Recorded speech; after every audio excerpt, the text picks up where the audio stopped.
আমাকে ছেড়ে দিন। আপনারা এমন কেন আমার সাথে করছেন? প্রবহমান বৃষ্টির আলাপতে চারপাশ সাদাটে হয়ে আছে। কালো মেঘাচ্ছন্নের ঘোলাটে রঙিন আলোর বিশ্রী রকম বৃষ্টির শব্দে সব দিক যেন বিদুখা মনে হচ্ছে।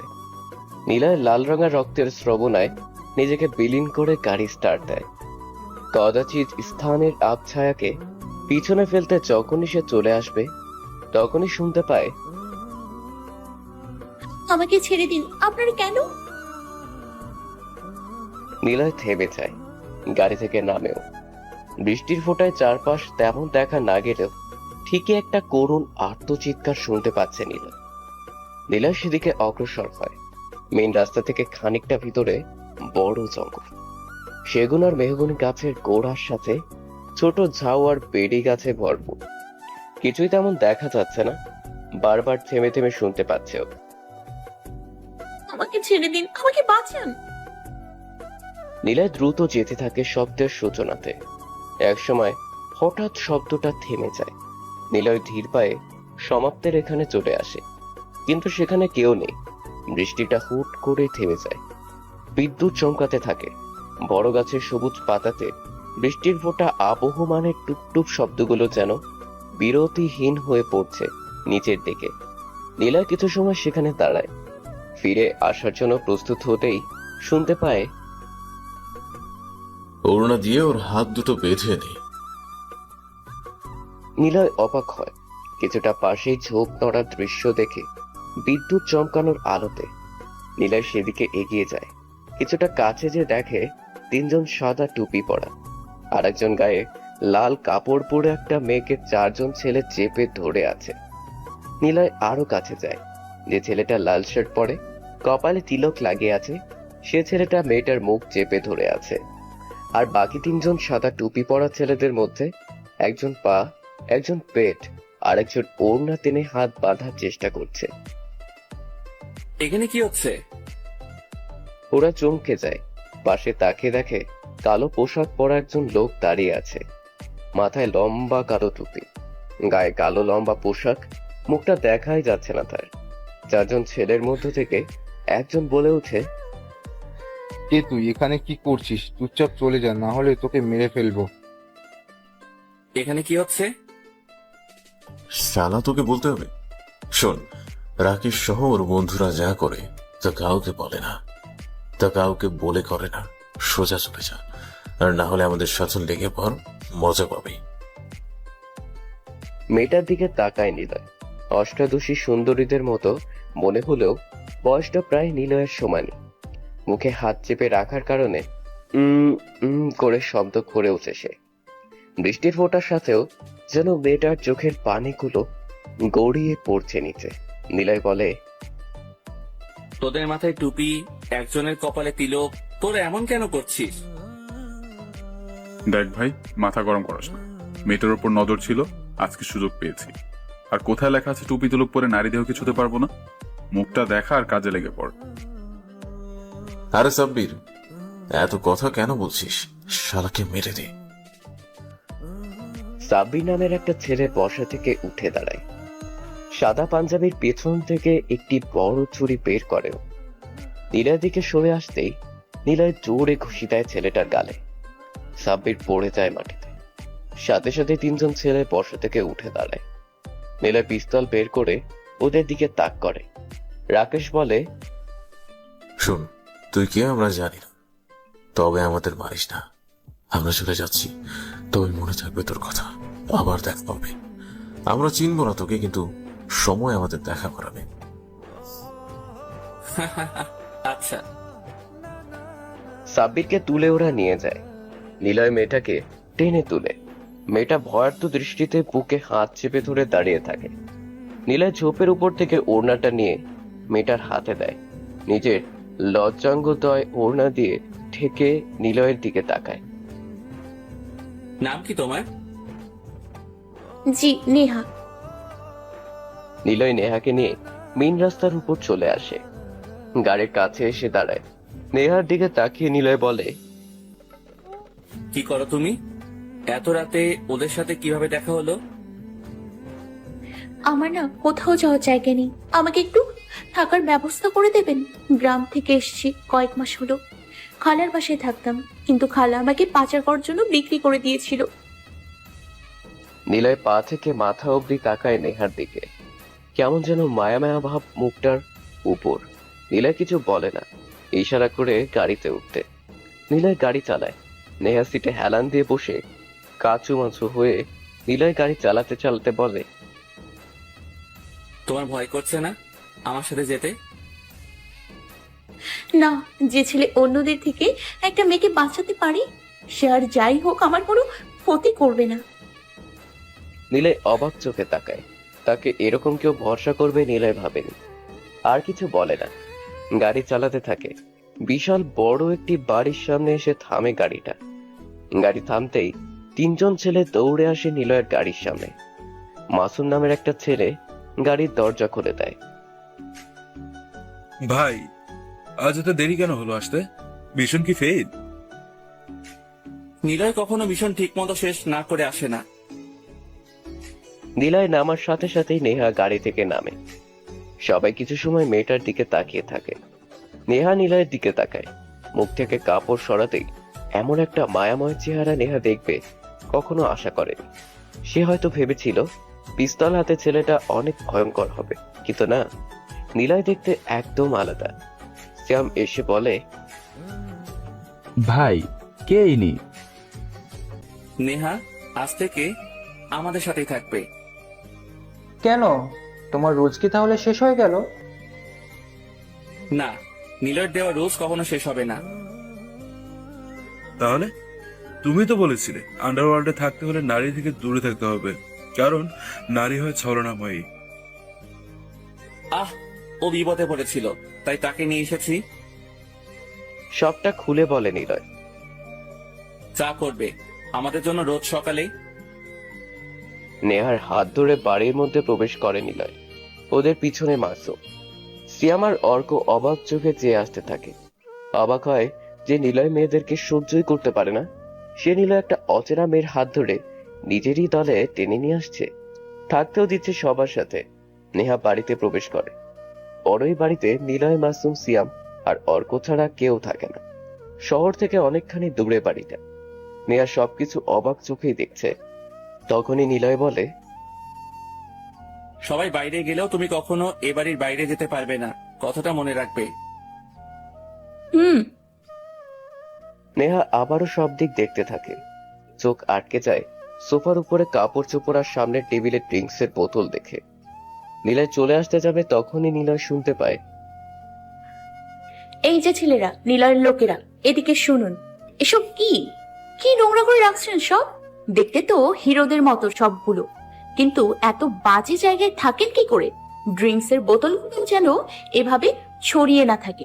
আর বসার জায়গায় এমন কাপড় রাখা কেন? সবগুলো তুলুন, না হলে কিন্তু অনেক বকা দিব। নিলয় ভ্রু কুচকে তাকায় নেহার দিকে। কোমরে হাত রেখে মাসুম, সিয়াম আর অর্কদের দিকে তাকিয়ে ঝাড়ি দিচ্ছে। মাসুম হা হয়ে একবার নেহার দিকে তাকায়, আর একবার নিলয়ের দিকে তাকায়। ভাই, এসব কি? ও আমাদের বকছে কেন?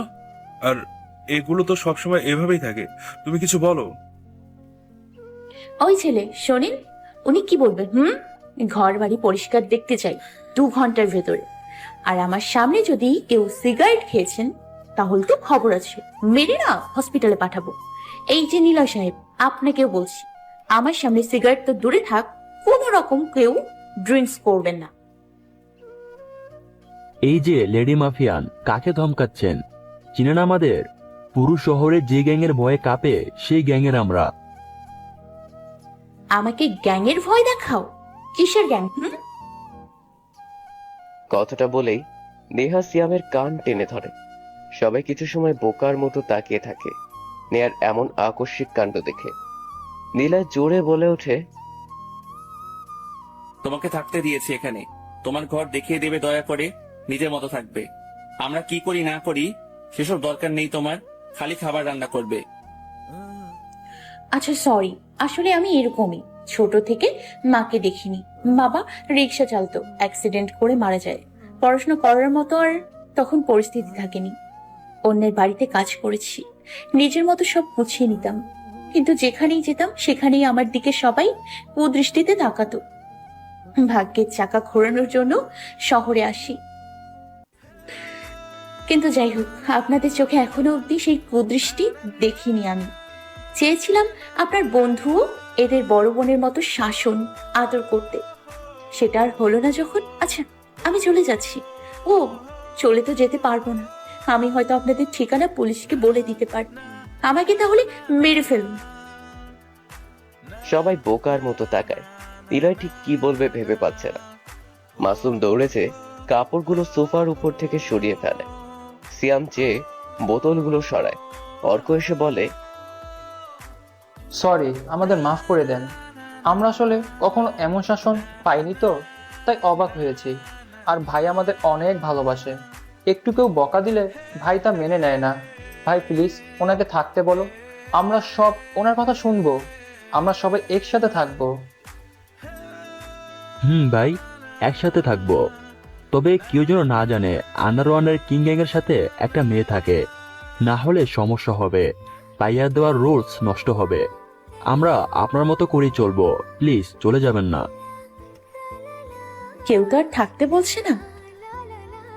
নেহা নিলয়ের দিকে তাকিয়ে বলে কথাটা।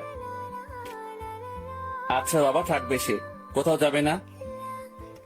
সবাই হাসতে থাকে। নিলয় চলে যায় নিজের ঘরে। মাসুম নেহাকে নিলয়ের পাশের রুমে নিয়ে আসে। তারপর সবাই যে যার মতো ঘুমিয়ে যায়। নিলয় খেয়াল করে মুখে ওর রোদের আলো এসে পড়েছে। নিলয় বিরক্ত নিয়ে তাকায়। মিশন শেষ করে সে পরের দিন ইচ্ছা মতো ঘুমায়। কেউ তাকে কোনো দিন ঘুম থেকে তোলেনি। যতদূর মনে পড়ে, নিলয় জানালা আটকেই ঘুমিয়েছিল। তাহলে কে জানলা খুলবে? নিলয় বিছানা থেকে উঠে বসে। জানালা খোলা। বিছানায় কাপড় চোপড় সব একসাথে হয়ে থাকতো সেসবে। ফ্লোরের মাস দিন আগে সিগারেটের প্যাকেটও পড়ে থাকতো ওভাবেই। বিয়ারের বোতল রুমের এক কোণাতে পড়ে থাকতো মাস কি মাস। ময়লা হয়ে পড়ে থাকতো সবকিছু। নিলয় অবাক হয়, নিজের রুমটা এতটা পরিষ্কার আর গোছানো। মনে মনে বলে, আমি কি নিজের রুমে আছি? মাথার কাছে সবসময় পিস্তল থাকে। নিলয় বালিশ উঁচু করতে পিস্তলটা দেখতে পায়। তখন শিওর হয় যে সে নিজের রুমেই আছে। কিন্তু এসব কি? জোরে মাসুমকে ডাকে, মাসুম। কিন্তু কোনো সাড়া শব্দ নেই। আবার ডাকবে, দেখে টেবিলের ওপর এক কাপ চা রাখা। নিলয় চোখ বড় বড় করে তাকায়। সকালে উঠে সে বিয়ার ছাড়া খায় না। নিলয় উঠে ফ্রিজ খোলে। অবাক হয়, ফ্রিজের ভর্তি বিয়ারের বোতল থেকে মাত্র হাতে গোনা কয়েকটি বিয়ারের বোতল সাজিয়ে রাখা আছে। ফ্রিজের দরজা আটকে চলে আসতে যাবে, তখনই দেখে টেবিলের পাশে ড্রেসিং টেবিলের উপর কতগুলো ফুল রাখা। নিলয় রুম থেকে বাহিরে আসে। এসে দেখে মাসুম, সিয়াম আর অর্ক বাড়ির ভিতর সবকিছু গোছাচ্ছে। আর নেহা বাজারের প্যাকেট থেকে এক এক করে মাছ মাংস তরকারি নামাচ্ছে আর চিল্লিয়ে বলছে, দেখো ভাইরা, কোন রকম চালাকি চলবে না। আজ তোমাদের জন্য স্পেশাল খাবার রান্না হবে। তবে একটাই শর্ত, সবকিছু পরিষ্কার করা চাই। আমি রান্নাঘরে গেলাম।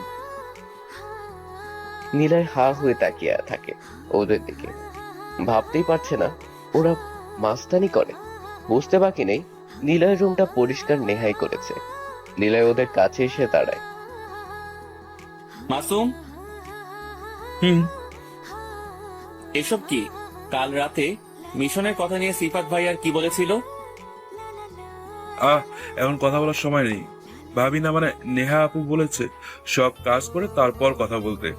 এখন জ্বালাবে না একদম। তোমার কি কোনো কাজ দেয়নি নাকি? কি কাজ দেব মাসুম?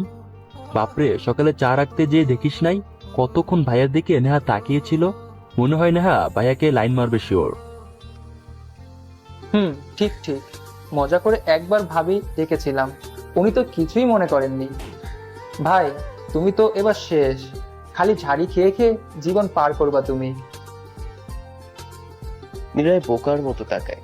ঘরের চারপাশ ভালো করে চেয়ে দেখে, না সত্যি সবকিছু একদম পরিষ্কার। কিন্তু ওরা এসব কি বলছে? প্রতিদিন সকালে উঠে ওদের মাতাল অবস্থায় পড়ে থাকতে দেখে নিলয়। আজ ওরা একদমই ফিট। নিলয় রেগে যে বলে, এসব কি হচ্ছে? যা নিজের কাজ কর আর সিগারেট দে। এই নিন সিগারেট। পিছনে তাকায়, নেহা দাঁড়িয়ে আছে, কপালে বিন্দু বিন্দু ঘামুক। নিলয় অপলক তাকিয়ে থাকে। রাতে মেয়েটার সৌন্দর্য তেমন বোঝা না গেলেও এখন বেশ আবেদনময়ী লাগছে নিলয়ের কাছে। দোল পড়া হাসির সাথে সহস্র ভাবনার আবহমানে বিষাদহীন চাহনি। ছোট্ট একটি তিল মেয়েটাকে যেন স্বর্গের অপ্সরীর মতো মনে হতে থাকে। নীলা কিছুটা সম্মোহনে চলে যায়, ভুলে যায় সে একজন খুনি, রহস্যময়ী অদেখা মাস্টার, একজন আন্ডারওয়ার্ল্ড কিলার। কি হলো নিন, এত তাড়াতাড়ি সবাই নেশে চড়তে পারবেন না। ওরা শর্ত করেছে, আজ দিনে 5টা সিগারেট খাবে, তবে আমার সামনে না। কিন্তু আপনি আমার সামনে এখন খাবেন, আর আপনি রোজ 3টে করেই খাবেন। আমি দেখবো আপনি কিভাবে সিগারেট খান। না না, পেছনে ওদের দিকে কেন তাকাচ্ছেন? ভাবছেন ওদের সামনে আপনাকে বকা দিচ্ছি? ওরা কি ভাববে? কিছুই ভাববে না ওরা। ওদেরকেও একটা করে খাইয়ে নিয়েছি। আর শুনুন, মিশন এখন থেকে খুব কম করবেন। বাড়িটা যেমন অপরিষ্কার, নিজের জীবনটাও এরকম করেছেন। এরপর বউ আসলে কি হবে শুনি? নীলার হাতে সিগারেট ধরিয়ে নেহা রান্নাঘরে চলে যায়। মাসুম, সিয়াম আর অর্ক দৌড়ে নীলার সামনে এসে দাঁড়ায়। নেহার মতো কোমরে হাত দিয়ে মাসুম বলে, আজ থেকে তোমার মিতন কম করতে হবে, না হলে তোমার কপালে দুঃখ আছে। মাসুমের এমন ঢং মার্কা কথা শুনে নীলয় খেপে যায়। মাসুম দৌড়ে চলে যায় নিজের কাছে। নীলয় রাগী চোখে তাকিয়ে থাকে সিয়াম আর অর্কের দিকে। অর্ক সিয়ামের সামনে এসে হাত বাড়িয়ে বলে, এই নিন সিগারেট নিন। বুঝলি সিয়াম নেহা, সিগারেট দিয়েছি কিন্তু আগুন দিয়ে গেল না। তার মানে ভাইয়া সিগারেট নিয়ে যেন রান্নাঘরে আগুন আনতে যায়। বাপরে কি ভালোবাসা! ও মা গো, টুরু লাভ। ওই তোরা আমার সামনে থেকে যাবি, তোদের কিন্তু। ওরা দৌড়ে চলে যায়। নীলয় বোকার মতো কিছুক্ষণ দাঁড়িয়ে থেকে সিগারেট ফ্লোরে ফেলে দিয়ে চলে যায় বাহিরে। তারপর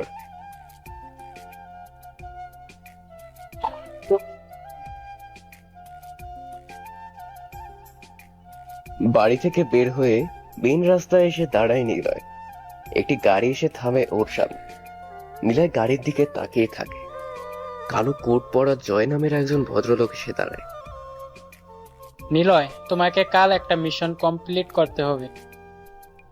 ওকে। জয় নামের লোকটা চলে যায়। নীলয় কিছু সময় পর বাড়িতে আসে। এসে অনেকখানি অবাক চোখে তাকিয়ে থাকে খাবার টেবিলের দিকে। মাসুম, সিয়াম আর অর্ক বসে আছে খাবার টেবিলে। নেহা দরজার দিকে তাকিয়ে চেয়ে আছে নীলয় কখন আসবে। নীলয় আসতেই বলে, নাও এবার তোমরা শুরু করো। বুঝলেন নিলয় সাহেব, কতবার বলেছি ওদের খেয়ে নিতে, কিন্তু এরা আপনাকে ছাড়া খাবেই না। অনেক বেশি ভালোবাসে এরা। এরা নাকি কোনোদিনও এত খাবার একসাথে দেখেনি। নীলয় অবাক হয়। আসলে তারা কেন সে নিজেও এত খাবার একসাথে দেখেনি। কেউ কোনোদিন এভাবে একসাথে বসে খায়নি। মিশন শেষ করে পরবর্তী মিশনের জন্য সবাই প্রস্তুত হতো, বাইরে থেকে খাবার খেত। কিন্তু 2 দিনে নেহা এমন পরিবর্তন করে দেবে ভাবতেই অবাক লাগছে। ভাই চলে আসো। ভাবি, না মানে আপু তোমার জন্য অপেক্ষা করছে। উনিও খানি, সবাই একসাথে বসে খাবো। মাসুম কথা শেষ করে নেহার দিকে তাকায়। নেহা মুচকি হাসে। বাকিরা নিলয়ের দিকে তাকায়। নিলয় ভ্রু কুচকে তাকিয়ে আছে মাসুমের দিকে। অচেনা একটা মেয়ের জন্য সত্যি এদের এমন ভালোবাসা অবাক করার মতো। বোঝাই যাচ্ছে না এটা মাস্তানদের থাকার জায়গা, যেন মনে হচ্ছে কোনো একটা সুখী পরিবার। নিলয় টেবিলের কাছে যেয়ে চেয়ার টেনে বসে। নেহার সাথে সাথেই প্লেট এগিয়ে নিজের মতো করে খাবার বেড়ে দেয়। মাসুম, সিয়াম আর অর্ক বোকার মতো তাকায়। এতক্ষণে ওরা প্লেট নিয়ে বসলেও নেহা ওদের বেড়ে দেয়নি। যখনই নিলয় আসে নেহা এমন করে।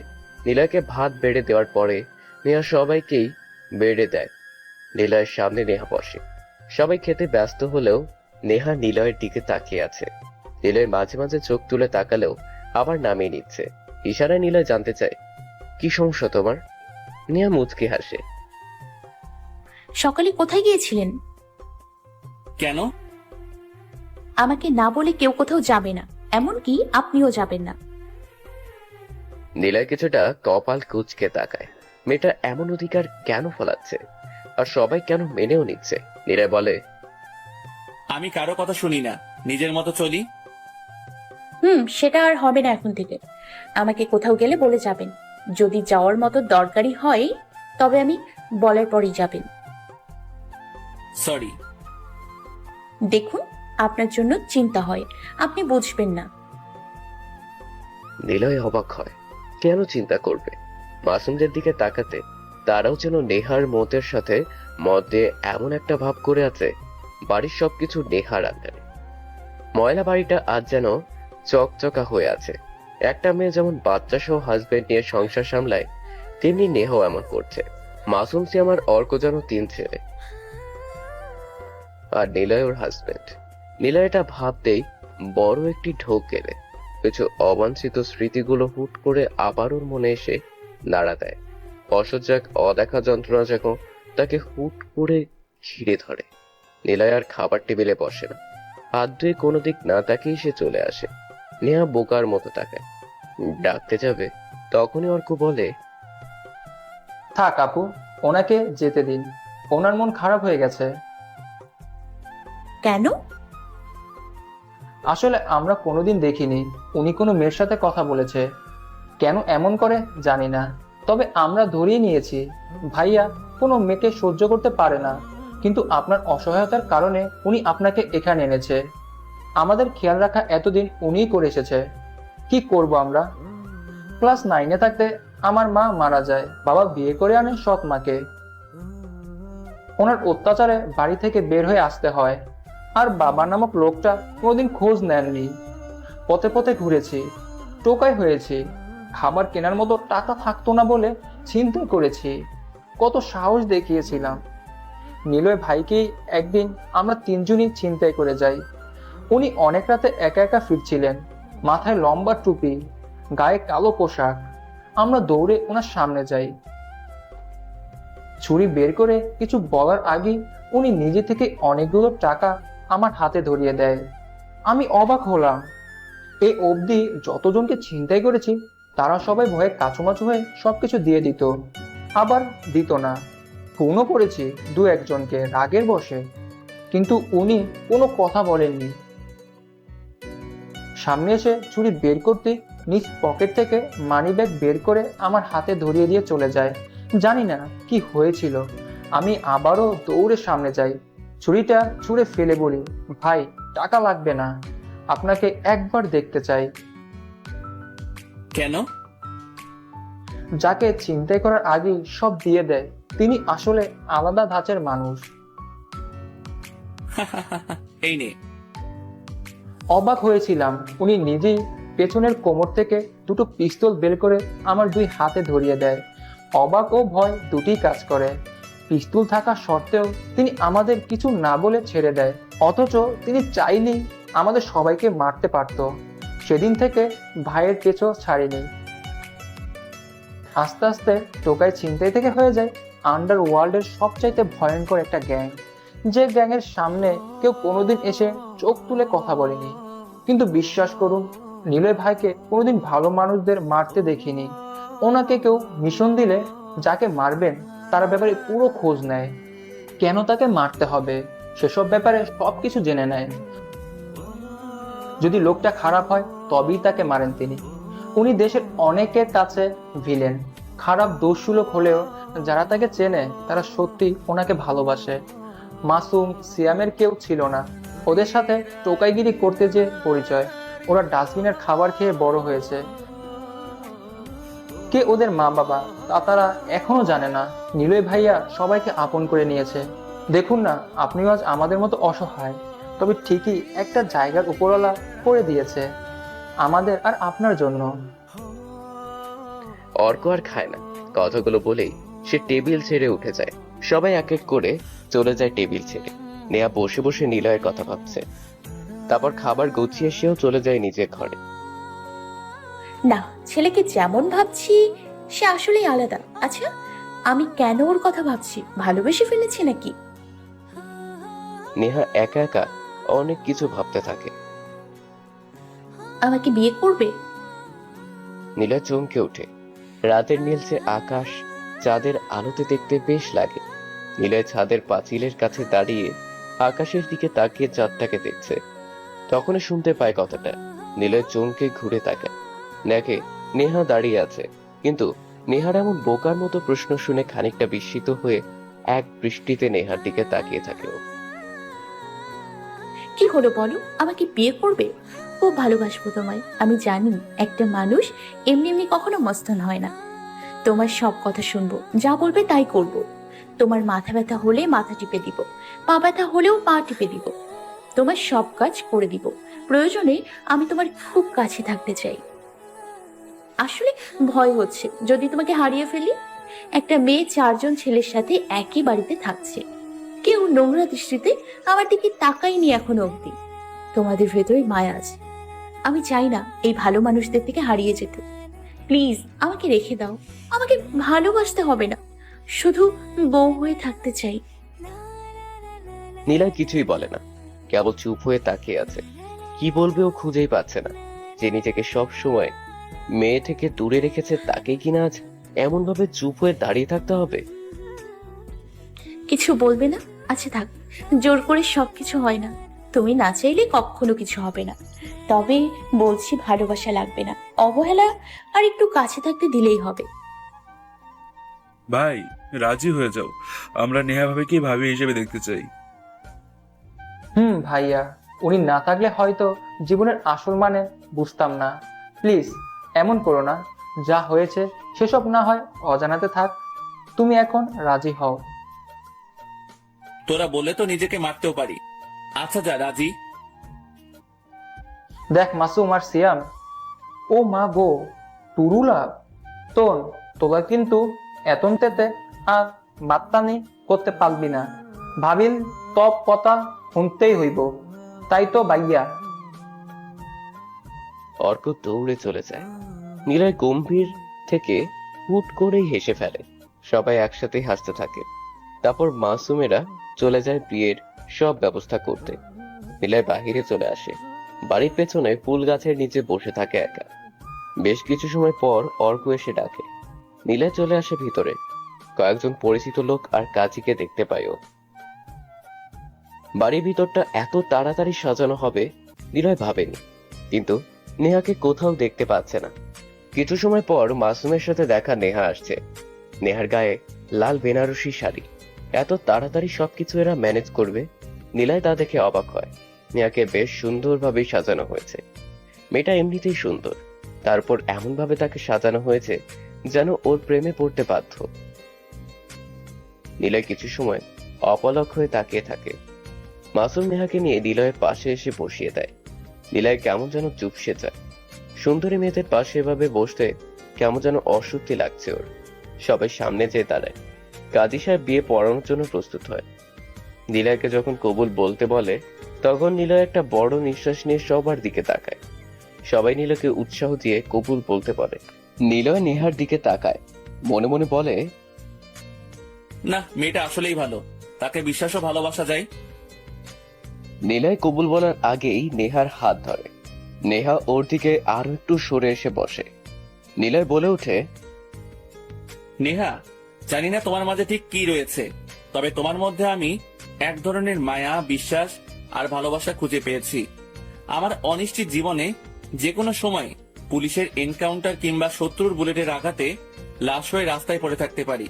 কেন তুমি এমন জীবনের সাথে জড়াচ্ছ সত্যি জানি না। হয়তো ভালোবাসা তোমাকে আমার সাথে থাকতে প্রয়াস জুগিয়েছে। ছোটবেলাতে পড়াশোনার প্রতি আগ্রহী ছিলাম, কিন্তু টাকার কাছে সবকিছু হার মানে। শত চেষ্টা করেও পড়াশোনা করতে পারিনি। শহরে চলে আসি, কাজ খোঁজার কত চেষ্টা করতাম। এক মুঠো ভাতের জন্য কত কষ্ট করেছি আমি। পৃথিবী তোমাকে থাকতে দিলেও নিজের জন্য জায়গা করতে হলে নিজের সংগ্রামে নামতে হবে। এক হোটেলে বহু কষ্টে কাজ নেই, কিন্তু ভাগ্যের পরিহাসে হোটেলের এক ছেলে ক্যাশ বক্স থেকে টাকা সরিয়ে আমাকে দোষ দেয়। ছোট ছিলাম, হোটেল মালিক আমাকে হোটেলের সামনে বেধড়কভাবে পিটিয়েছিল। গরম কড়াই আমার পিঠের উপর চাপিয়ে দিয়েছিল। আমার পিঠে সেই দাগ এখনো রয়েছে। আস্তে আস্তে অজানা কারণে কোনো এক গ্যাংয়ের মধ্যে ঢুকে যাই। কিন্তু আমি চাইতাম আমি সবাইকে অর্ডার করব, আমি কারো অর্ডার শুনবো না। যার গ্যাংয়ে ঢুকেছিলাম সে মোটামুটি ভাবে বড়সড় লিডারও ছিল। একদিন সে একটা মেয়েকে তুলে আনতে বলে।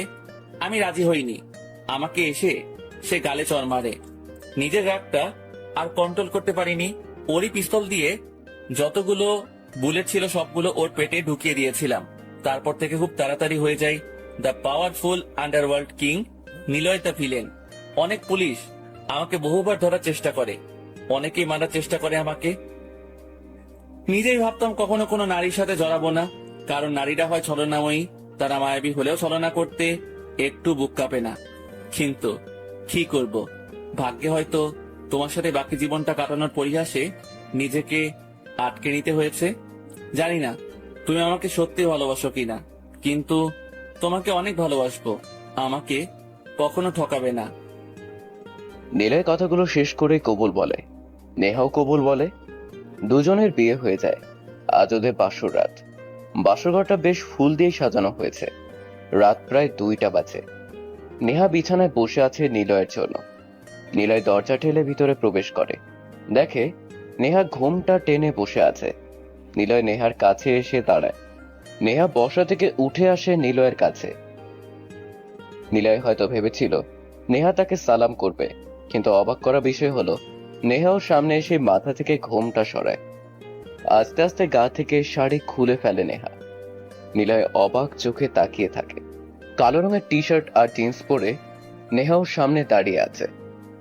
গা থেকে সব গহনা এক এক করে খুলে ফেলেও। চুলগুলো খোপা থেকে খুলে দিয়ে নিলয়ের সামনে দাঁড়ায়। নিলয় তখনও হাবার মতো তাকিয়ে থাকে। নেহা একটা চেয়ার এনে নিলয়ের কাছে দেয়, ইশারায় বসতে বলে। নেহা নিলয়ের বিছানার বালিশের কাছে যায়। বালিশ উঁচু করে পিস্তল বের করে কোমরে গুজে নিল। সেখানেই সিগারেটের প্যাকেট ছিল। সিগারেটের প্যাকেট থেকে একটা সিগারেট নিয়ে নেহা জ্বালায়, নিজেই টানতে থাকে কিছু সময় ধরে। নিলয় বোবার মতো তাকিয়ে সব দেখতে থাকে। নিলয়কে সিগারেট খেতে বারণ করা মেয়েটা এখন নিজেই সিগারেট টানছে। নেহা, এসব কি করছো? নেহা কোনো কথা বলে না। সিগারেট টানা শেষ হলে জিন্সের পকেট থেকে একটা চুইংগাম বের করে চিবাতে থাকে। আরো একটি চেয়ার এনে সামনে বসেও চুইংগাম চিবাতে চিবাতে বলে, hello mister villain, introduce my face অর্নি Ahsan, Neha, the assistant of police commissioner. কেমন লাগলো ঝটকা? তোকে ধরার জন্যই এত কিছু করতে হয়েছে। মনে আছে আমাকে ধর্ষণের চেষ্টা করেছিল কয়েকদিন আগে? আরে গাধা, আমরা আগেই খবর পেয়েছিলাম তুই ওই জায়গাতে ওই দিন মিশনে যাবি। অবশ্য এটা জানতাম তুই তোর প্ল্যান যখন তখন চেঞ্জ করবি। তোকে সরাসরি ধরাটা অনেক কঠিন ছিল। আন্দাজে ঢিল ছুড়লাম, তোর জন্য অপেক্ষা করলাম, নাটক করলাম ধর্ষণের। তুই পা দিলি ফাঁদে, ব্যাস।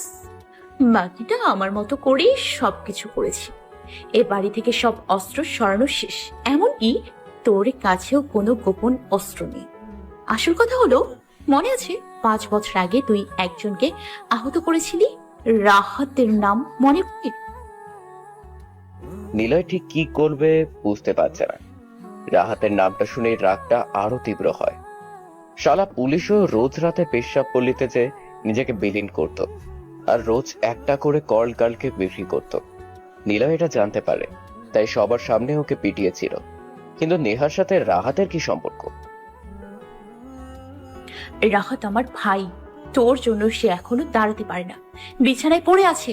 সেদিন থেকে প্রতিজ্ঞা করেছিলাম তোকে আমি বোঝাবো মস্তানি কাকে বলে, কিন্তু আফসোস তোকে দেখা তো দূরে থাক, কোথায় থাকতি কি করতি ঠিক মতো কেউই জানতই না। 4 বছর তোর পেছনে পড়ে আছি, তোর সব রকম মুভমেন্ট আমার চেনা হয়ে গেছে। তাই তো তোকে ইমোশনাল ব্ল্যাকমেল করে কষ্ট দিয়ে মারতে চাই। তারপর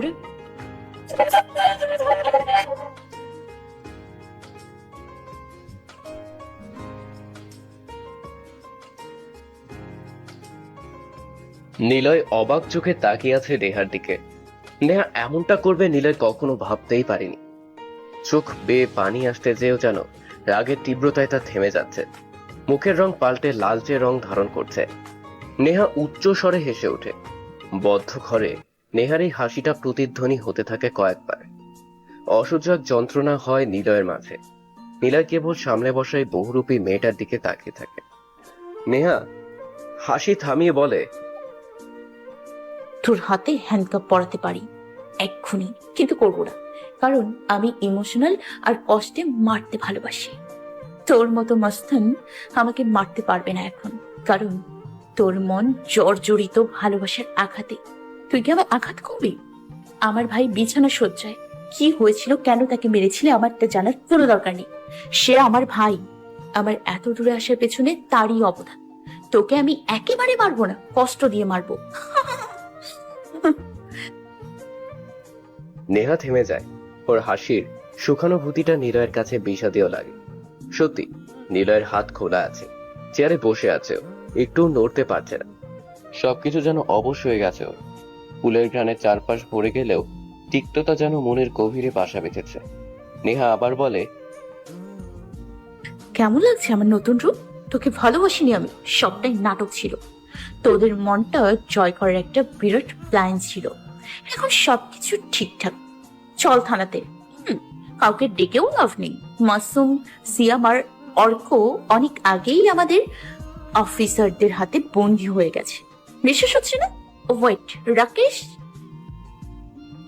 নামটা উচ্চারণ করতেই নিলয়ের রুমের দরজা ভেঙে 4 জন পুলিশ ঘরে প্রবেশ করে। তাকে দেখে সেই 4 জন ছেলে সেদিন নেহাকে এরাই তুলে এনেছিল। এখন নিলয় বুঝেছে রাকেশ কেন সেদিন এই কথা বলেছিল, আমাদের দেখা হবে। কিন্তু এভাবে দেখা হবে ভাবতেই পারছে না নিলয়। রাকেশ নিলয়ের সামনে এসে দাঁড়ায়, মুচকি হেসে বলে, হ্যালো মিস্টার ভিলেন, বলেছিলাম না তোর সাথে আমাদের দেখা হবে। তোর পেছনে পড়ে আছি অনেকটা বছর ধরে, বারবার তোকে ধরতে যেও পারিনি। তোর মাইন্ড গেমটা সত্যি অসাধারণ, কিন্তু আমাদের মাইন্ড গেমটা কেমন লাগছে? হ্যাঁ, আইগা মজা। সাব্বির এসে নিলয়ের কলার চেপে ধরে টান দেয়, জোরে একটা ঘুষি দিয়ে বলে, অনেক শক্তি না? আমাকে এক ঘুষিতেই ফেলে দিয়েছিলি। শালা সেদিন প্ল্যানটাই এমন ছিল, মরে গেলেও তোকে ওই দিন বলার কিছু ছিল না। শোন, তোদের গ্যাং যদি আন্ডারওয়ার্ল্ডের কিং হয় তো আমাদের এই পুলিশ স্কোয়াড বস। আর তোর মাইন্ড গেমে তোকেই ফেলে দিয়ে আজকে খেলা সমাপ্তি করব। তোকে আমরা আমাদের আন্ডারেই রাখবো, তোর সাথে মজা করব, খেলা করব, বুঝেছিস শালা? চুপ করো সবাই। নিলয়ের ঠোঁট ফেটে রক্ত বের হচ্ছে। সাব্বিরের দিকে নিলয় তাকিয়ে থাকে কিছু সময়। সেই 4 জন পুলিশ মানে রাকেশ, সাব্বির, হুসাইন আর রায়হানকে ভালো মতো করে দেখে নেয় নিলয়। নেহার কথা মতো রাকেশ আসে নিলয়ের কাছে, নিলয়কে হ্যান্ডকাপ পরিয়ে বাইরে নিয়ে আসে। নিলয় কোনো কথা বলছে না, অপলক সে নেহার দিকেই তাকিয়ে আছে। মেয়েটার এমন রূপকে সে মানতে পারছে না। বাইরে এসে দেখে মাসুম, সিয়াম আর অর্ককে হ্যান্ডকাপ পরিয়ে হাঁটু ভাঁজ করে বসিয়ে রেখেছে। ওরা সবাই সামনে তাকায়। নেহার পিছনে নিলয়কে 4 জন পুলিশ ঝপটে ধরে আনছে। নেহার এমন পোশাক আর রাগী মুখ দেখে মাসুম, সিয়াম আর অর্ক হাবার মতো তাকায়। ওরা এতক্ষণ মনে করেছিল নিলয়কে যদি পুলিশ ধরে ফেলে তাহলে ওদের ভাবির কি হবে, নেহা কি করবে, ওর তো কষ্ট হবে। কিন্তু না, ওদের ধারণা ভুল। নেহার এমন রূপ দেখে ওরাও ভয় পেয়েছে। অর্ক নেহার দিকে তাকিয়ে বলে, ভাবি, এসব কি করছো তুমি? কেন এমন করছো? অর্ক চিৎকার দিয়ে ওঠে। রাকেশ যে অর্কের গালে কষে চড় দেয়। নেহা বলে ওঠে, রাকেশ, বাচ্চাদের মতো মারতে নেই। আর বাবু শোনো, আমি তোমাদের ভাবি না, একজন পুলিশ। আর মস্তান পুলিশের কখনো মিল হয় না। এরপর যদি ভাবি রেখেছিস না, তো তোকে শালা আগে এনকাউন্টার করব। আহা, একটা মেয়ে এসে সব কাজ করিয়ে দিয়েছে, আদর দেখিয়েছে, গলে পড়েছিস। তো ওদেরকে ধরার প্ল্যান গুলো এত সহজে কাজ করবে ভাবতেই পারছি না, বোকার দলেরা। আর কেউ কিছু বলছে না। মাসুম কিছু বলতে চেয়েও চুপ হয়ে যায়। নেহার এমন কথাগুলো ওদের বুকে এসে লাগে যেন। সিয়াম বলে, আচ্ছা, আপনি আমাদের ভাবি না, মেনে নিলাম। কবুল কেন বলছিলে? যখন আমাদের শান্তি দেওয়া দরকার ছিল, তাহলে কেন এত ভালোবাসা দেখালেন? কেন বিয়েটা করলেন? আগে কেন ধরলেন না? ওই চুপ, তোদের ইমোশনকে ব্ল্যাকমেল করছি, বাস এটাই। তোরা কি ভাবলি না ভাবলি সেটা তোদের ব্যাপার। আর বকুল, বলেছিলি তো কি হয়েছে? সময় মতো ডিভোর্স নিব। বেশি বকবক করলে হয়তো বেঁচে থেকেও থাকবি না, বলে দিলাম। এভাবে বেঁচে থাকার চেয়ে মেরে ফেলুন। না না, তোদেরকে এত সহজে কেউ মারবে না, তাই তো নেহা? নিয়ে চলো এদের। নীলাদেরকে নিয়ে চলে আসে নেহা। সবাইকে এক গাড়িতে বসানো হয়েছে। রাকেশ চালাচ্ছে আর নেহা বসে আছে। ওদের পেছনের সিটগুলোতে নিলয়, মাসুম, সিয়াম আর অর্ক বসে আছে। নেহা গাড়ির ভিতরে লুকিং গ্লাসে নিলয়ের দিকে তাকায়। নিলয় সামনের দিকে তাকিয়ে আছে। নেহা অবাক হয়। এত কিছু হওয়ার পরও নিলয়ের মুখটা কেমন যেন শান্ত হয়ে আছে, যেন এমন একটা ভাব কিছুই হয়নি। নেহা তো চেয়েছে নিলয় যেন শক্ট হয়, যেন নেহাকে রিকোয়েস্ট করে সবাইকে ছেড়ে দিতে, মাপ চায় যেন নিলয় নেহার কাছে এসে। কিন্তু এরকমটা কিছুই হচ্ছে না। নেহা গাড়ি থামাতে বলে, চিৎকার করে গাড়ি থামাতে বলে রাকেশকে। রাকেশ একটু ভয় পায়, জোরে গাড়ির ব্রেক চেপে ধরে। গাড়ি থামতেই রাকেশ বলে, কি হয়েছে? নেহা কোনো কথা বলে না। দরজা খুলে গাড়ি থেকে নেমে সে পিছনের দিকে আসে। রাকেশ, নিলয়কে বের করো। কিন্তু আমি কিচ্ছু শুনতে চাচ্ছি না। নিলয়কে হাত করা পরিয়ে আমার সামনে নিয়ে আসো। ওকে। নিলয়কে জিপ থেকে নামানো হয়। সিয়ামেরা গাড়ির ভিতরে বসে থাকে। রাকেশ নিলয়ের দুই হাতে একসাথে হ্যান্ডকাপ পরিয়ে নিলয়ের জামার কলার ধরে টেনে নিয়ে নেহার কাছে আনে। মেইন রাস্তার পাশে ঘাসের উপর এসে দাঁড়ায়। খানিকটা দূরত্ব রেখে দাঁড়ায় ওরা দুজন। নেহা নিলয়ের দিকে তাকায়। নিলয় নেহার দিকে তাকিয়ে আছে। নেহা কিছু বলবে, তখনই নিলয় জোরে হেসে দেয়। নেহা নিলয়ের হুট করে হাসি দেখে আরো রেগে যায়। তোর সমস্যাটা কি? হ্যাঁ, তোর মাঝে কোনো ভয় দেখছি না কেন? তোর লোকেদের মারলো, তোকে মারলো, আমি এত কিছু করলাম, তোর মুখে অবাক হওয়াটা দেখলেও ভয় কেন দেখছি না আমি? সময় আছে, নিলয়কে এখনই মেরে ফেলো। তোকে আমি মারবো না, বুঝিস না? তোকে আমি কষ্ট দিয়ে মারবো।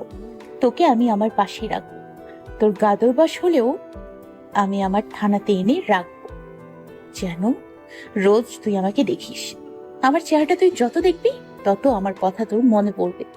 কিভাবে তোকে ধরেছি সবটা তুই ভাববি, কষ্ট পাবি। তোর ভুলের জন্য, মানে আমাকে বিশ্বাস করার জন্য তুই আফসোস করবি। কিন্তু হ্যাঁ শোন, যেদিন তুই নিজে বলবি আমাকে ভালোবাসিস, আমাকে ছেড়ে দে, আমার ভুল হয়েছিল, মাফ করে দে, তখনই তুই ছাড়া পাবি। যে কোনো কিছুর বিনিময়ে তোকে আমি ছাড়বো। প্রয়োজনে তুই কষ্ট পাবি, ভয় পাবি, না হলে আমি আবার বলছি, আমাকে মেরে ফেলো, আর ভয় নেই, আমি পালাবো না, আমাকে এখনই মেরে ফেলো। নেহা এসে নিলয়ের গালে চড় দেয়। নিলয় উচ্চ স্বরে হেসে ওঠে। নেহা কোমর থেকে পিস্তল বের করে নিলয়ের কপালে তাক করে ধরে। নিলয় এবার জোরে হেসে দেয়। হাসছিস কেন তুই? তুই কি জানিস তোর হাসিটা বিরক্ত কর? চিন্তা হচ্ছে?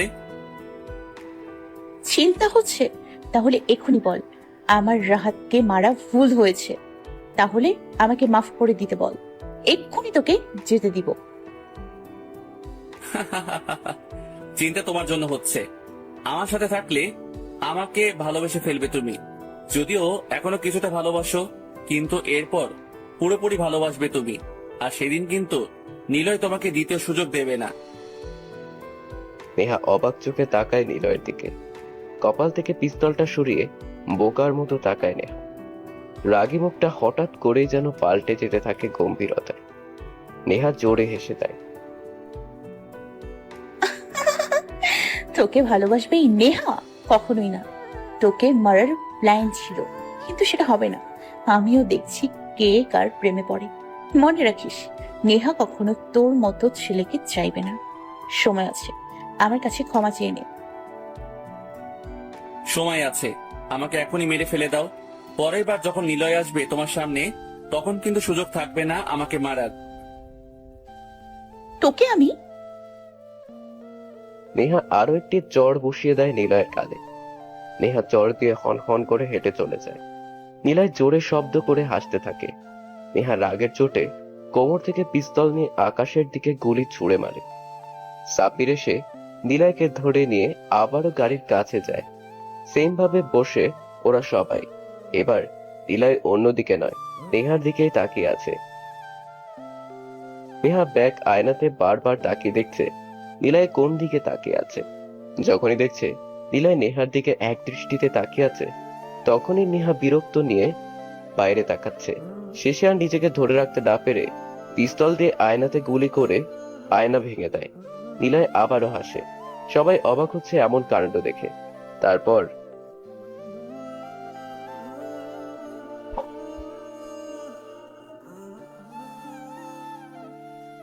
থানার সামনে এসে গাড়িটা থামে।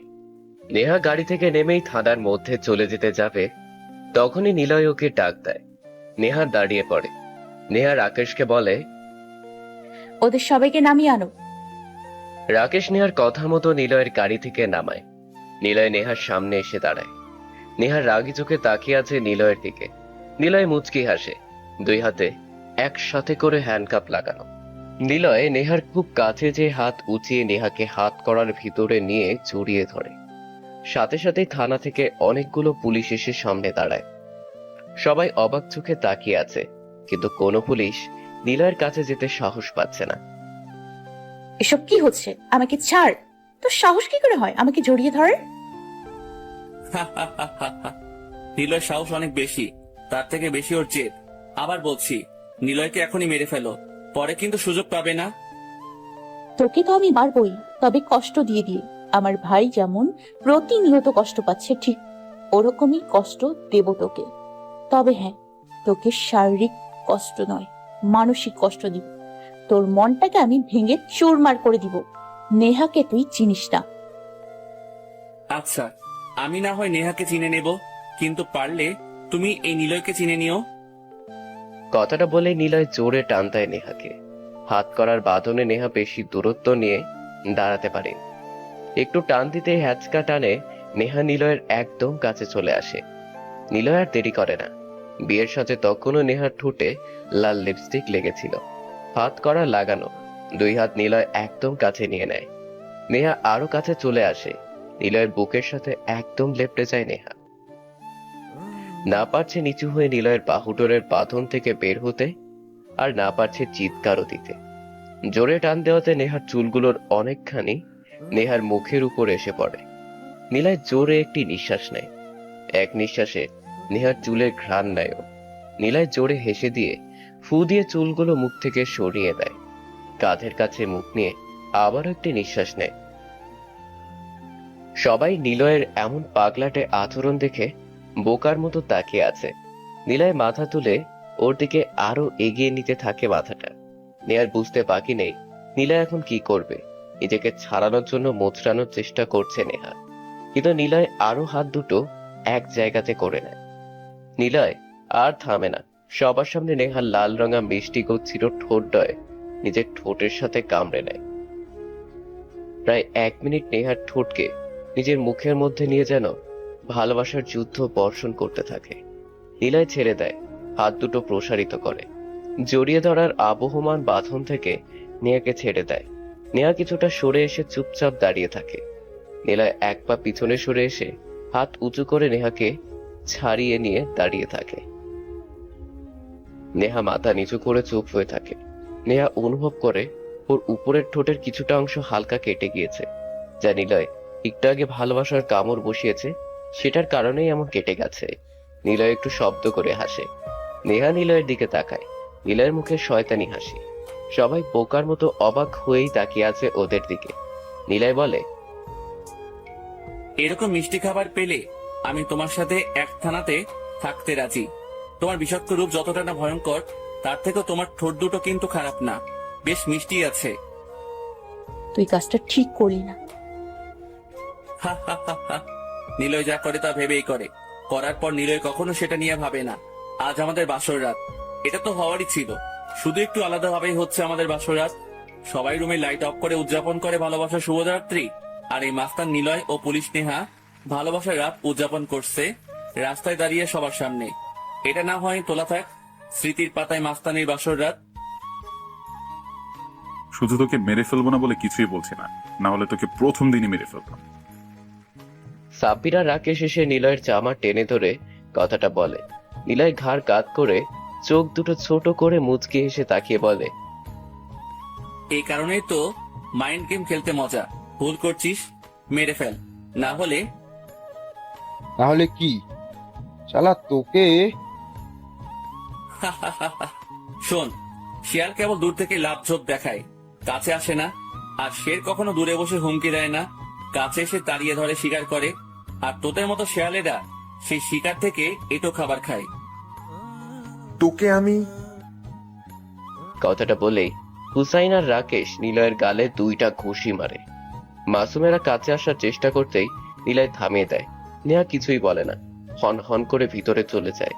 ইশারায় রাকেশকে বলে ওদেরকে ভিতরে নিয়ে আসতে। ভাইয়া, তোমার অনেক কষ্ট হচ্ছে তাই না? সবকিছু আমাদের জন্যই হলো।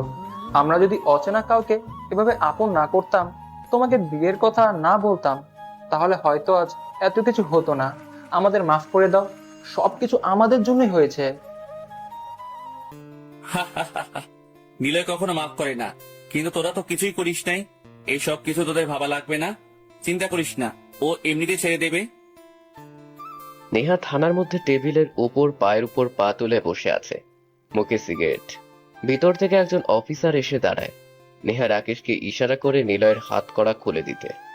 রাকেশ যে খুলে দেয়, নিলয় একটা চেয়ারে যে বসে। পুলিশেরা আবারও অবাক হয়।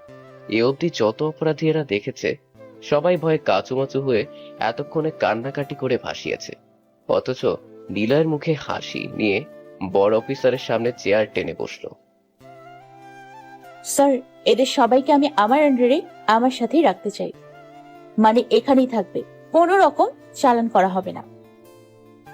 কিন্তু আমি উপরে কথা বলে নিব, যা কিছু আমি সামলাবো। আপনি খালি এখন এদের এখানে রেখে যান। আচ্ছা, ঠিক আছে। অফিসার চলে যায়। নিলয়কে নিয়ে আসা হয় কারাগারের মধ্যে। সাথে মাসুম, সিয়াম আর অর্কও আছে। অনেক রাত। এক এক করে সব পুলিশেরা চলে যায় নিজের বাড়িতে। নেহা সহ রাকেশরা থেকে যায় থানায়। নিলয় কারাগারের মধ্যে যে দাঁড়িয়ে থাকে। নেহা এগিয়ে যায়। নে, এবার মাস্তানি কর। আমাকে বিয়ে করেছিলি, অনেক শখ, সংসার করবি। তোর শাস্তি হলো রোজ আমাকে দেখা আর কষ্টে আস্তে আস্তে নিজেকে শেষ করা। যখন শেষ হবি তখন আমার কাছে এসে কান্নাকাটি করবি। নিলয় কখনো কারো কাছে মাপ চাইনি।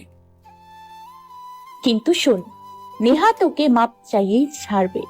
সবার সামনে এটা করবি। আর মনে রাখবি, মস্তান আর পুলিশের মধ্যে কখনো মিল হয় না। আর না তারা বন্ধু হতে পারে, আর না স্বামী স্ত্রী। এমন কেন করো বউ? একটু ভালোবাসা দাও না। তোমার বরটাকে এভাবে কষ্ট দিচ্ছ কেন গো? নেহা অবাক হয়। নিলয় এমন কিছু বলবে তা কখনো ভাবতেই পারেনি। নেহা ভেবেছিল নিলয় তাকে রেগে গিয়ে কিছু বলবে। নেহা চায় নিলয় বারবার রেগে যাক, কিন্তু না, নিলয় দিব্যি ভালো আছে। এমন কেন করেও? নেহা নিজেই রেগে যাচ্ছে। নেহা রেগে বলে, শোন, একদম নাকামি করবি না, আমার থেকে দূরে থাকবি। কাছে রাখার জন্যই তো তুমি আমাকে বিয়ে করে নিয়ে এলে। কিভাবে দূরে থাকি বলো? ও বউ, আমার কাছে আসো না। ও বউ, আমাকে একটু ভালোবাসো না। নিলয়, তোকে আমি মেরে ফেলবো, আমাকে ম্যাডাম বলে রাখবি। সময় আছে, এখনো মেরে ফেলো। আবার বলছি, আমাকে মেরে ফেলো, না হলে না হলে কি? নিলয়ের কাছে পরের বার বলে কিছু নেই। আর কে সাক্ষী দেবে? কি প্রমাণে আমাকে তুমি ধরেছো? প্রমাণ? অনেক প্রমাণ আছে। তাই? আচ্ছা, দেখা যাবে সময় মতো সেই প্রমাণগুলো থাকে নাকি। আর শুনে রাখো, নিলয় এখান থেকে বের হয়ে মাস্তানি শহর বানাবে পুরো দেশে, কিন্তু কোনো প্রমাণ থাকবে না। তুমি আমাকে দেখবে, জ্বলবে, কাছে আসতে চাইবে। যত পুলিশ আমার পিছনে লাগিয়ে রেখো, দেখি কে এই ভিলেনের জগতে মাইন্ড গেমে জিততে পারে। তুমি আসবে আমার কাছে, কিন্তু Niloy Niloy, Don't don't care. care. Masum, সিয়াম আর অর্ক শেষ কথাটা একসাথে বলে ওঠে।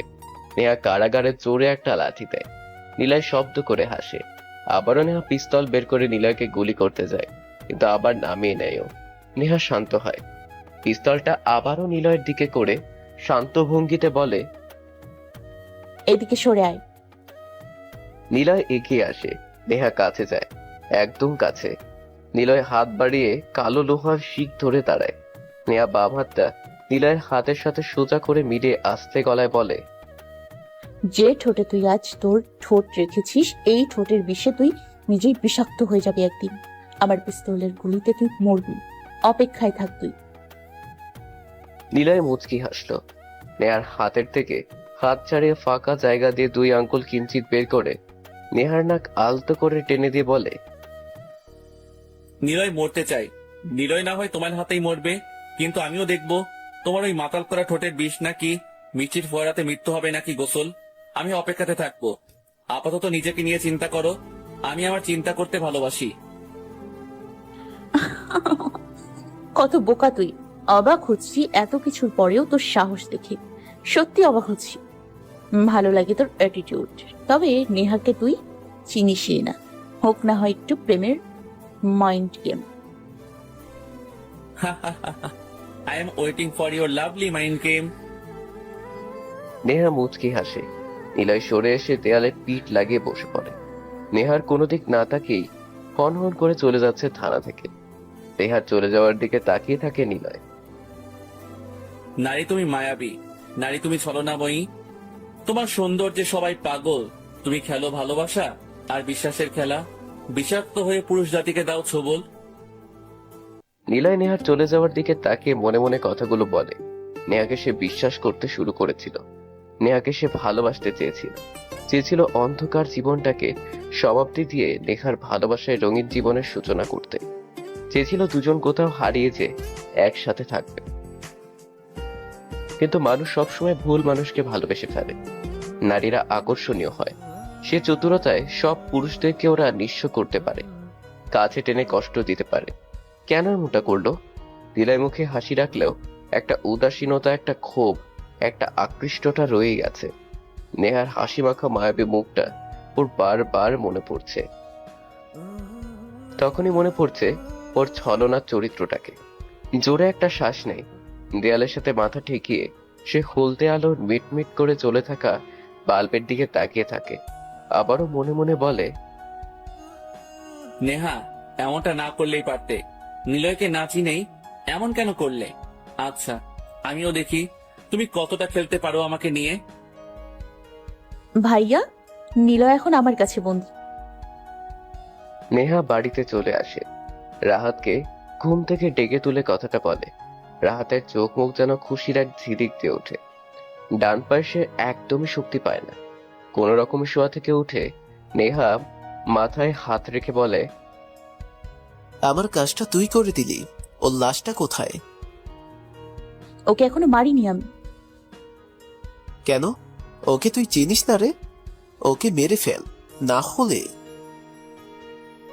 হলে সে আমাকে মারবে, তাই তো? না, নিলয় আমাকে মারতে পারবে না। সে আমার সামনে কখনো মাথা তুলে তাকাবে না, সেটাই ব্যবস্থা করব। আর ওকে মারবো, তবে তোমার মতো কষ্ট দিয়ে। তুমি যেমন রোজ কষ্ট পাও, তেমন সেও কষ্ট পাবে। ওকে ভালোবাসা দেখিয়ে সরে এসছি। ওকে আমার মায়াজালায় আটকে নিয়েছি ভাইয়া। সে চাইলেও বের হতে পারবে না। শরীরের ক্ষতটাকে মেনে নেওয়া গেলেও মনের ক্ষতটা মানা অনেক কঠিন। ওকে আমি কষ্ট দিব, শরীরে নয়, মনের ভেতরে। তুমি চিন্তা করো না, সে আমার কিচ্ছু করবে না। আমাকে রোজ দেখবে আর চলবে। মাইন্ড গেম আমিও পারি। এখন থেকে আমি না হয় ওর সাথেই মাইন্ড গেম খেলবো। রাহাত আর কিছু বলে না। নেহার দিকে শান্তির এক দৃষ্টি নিয়ে কিছুক্ষণ তাকিয়ে থাকে। তারপর হেসে বলে, আচ্ছা বেশ, তবে আমি একবার ওকে দেখতে চাই। দেখবে, সময় হোক। তুমি একটু রেস্ট নাও। তারপর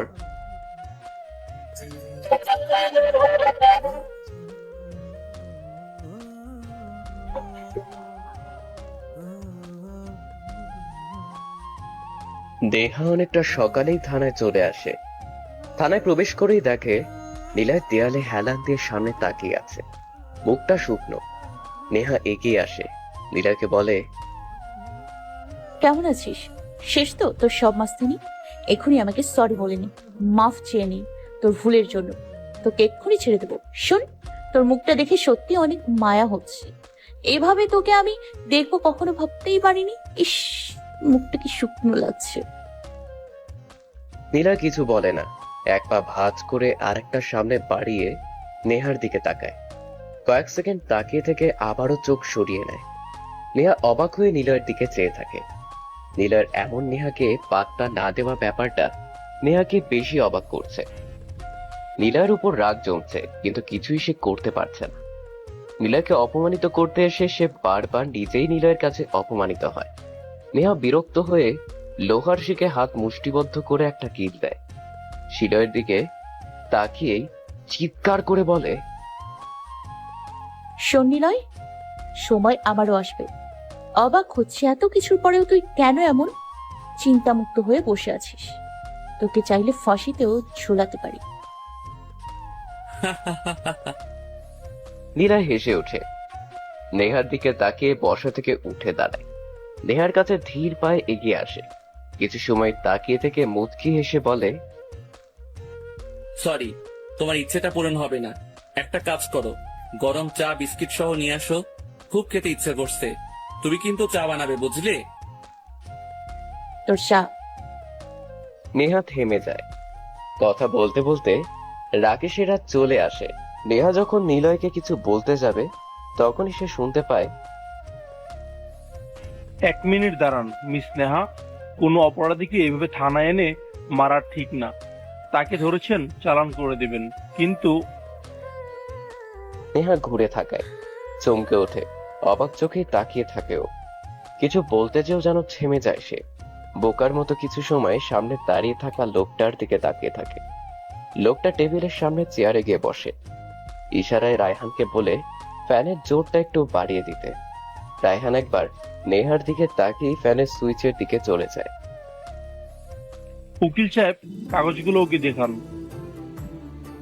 নেহা তখনও আকস্মিক দৃষ্টিতে চেয়ে আছে ওর সামনে বসা লোকটার দিকে।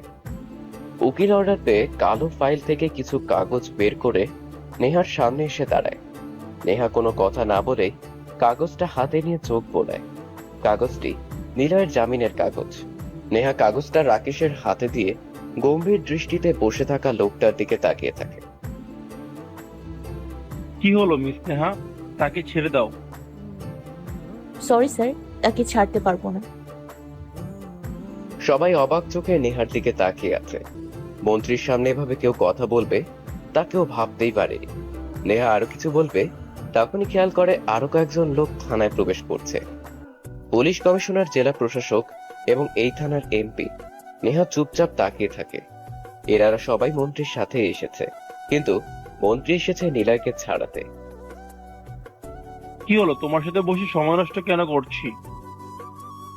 নেহা কিছুই বলছে না। সামনে বসা লোকটার মুখের দিকে সে বারবার তাকাচ্ছে। অবাক হচ্ছে সে। এতটা অবাক সে আর কোনোদিনও হয়নি। কারণ যিনি মন্ত্রী হয়ে নিলয়কে ছাড়াতে এসেছে তিনি নেহার বাবা আদনান সাহেব। নেহা তখন থেকেই ভাবছে ওর বাবার সাথে এই মাস্তান নিলয়ের কি সম্পর্ক, কেন তিনি ছাড়াতে এসেছেন নিলয়কে। ওর বিরুদ্ধে অনেক প্রমাণ আমাদের কাছে আছে। ওকে দাও প্রমাণ, আমরাও দেখি। এখনই দিচ্ছি, আমাদের কাছেই আছে। 1 মিনিট দাঁড়ান, প্রমাণ নিয়ে আমাদের পুলিশ এখনই চলে আসবে। আচ্ছা। কিছু সময় পর নেহার ফোন বেজে ওঠে।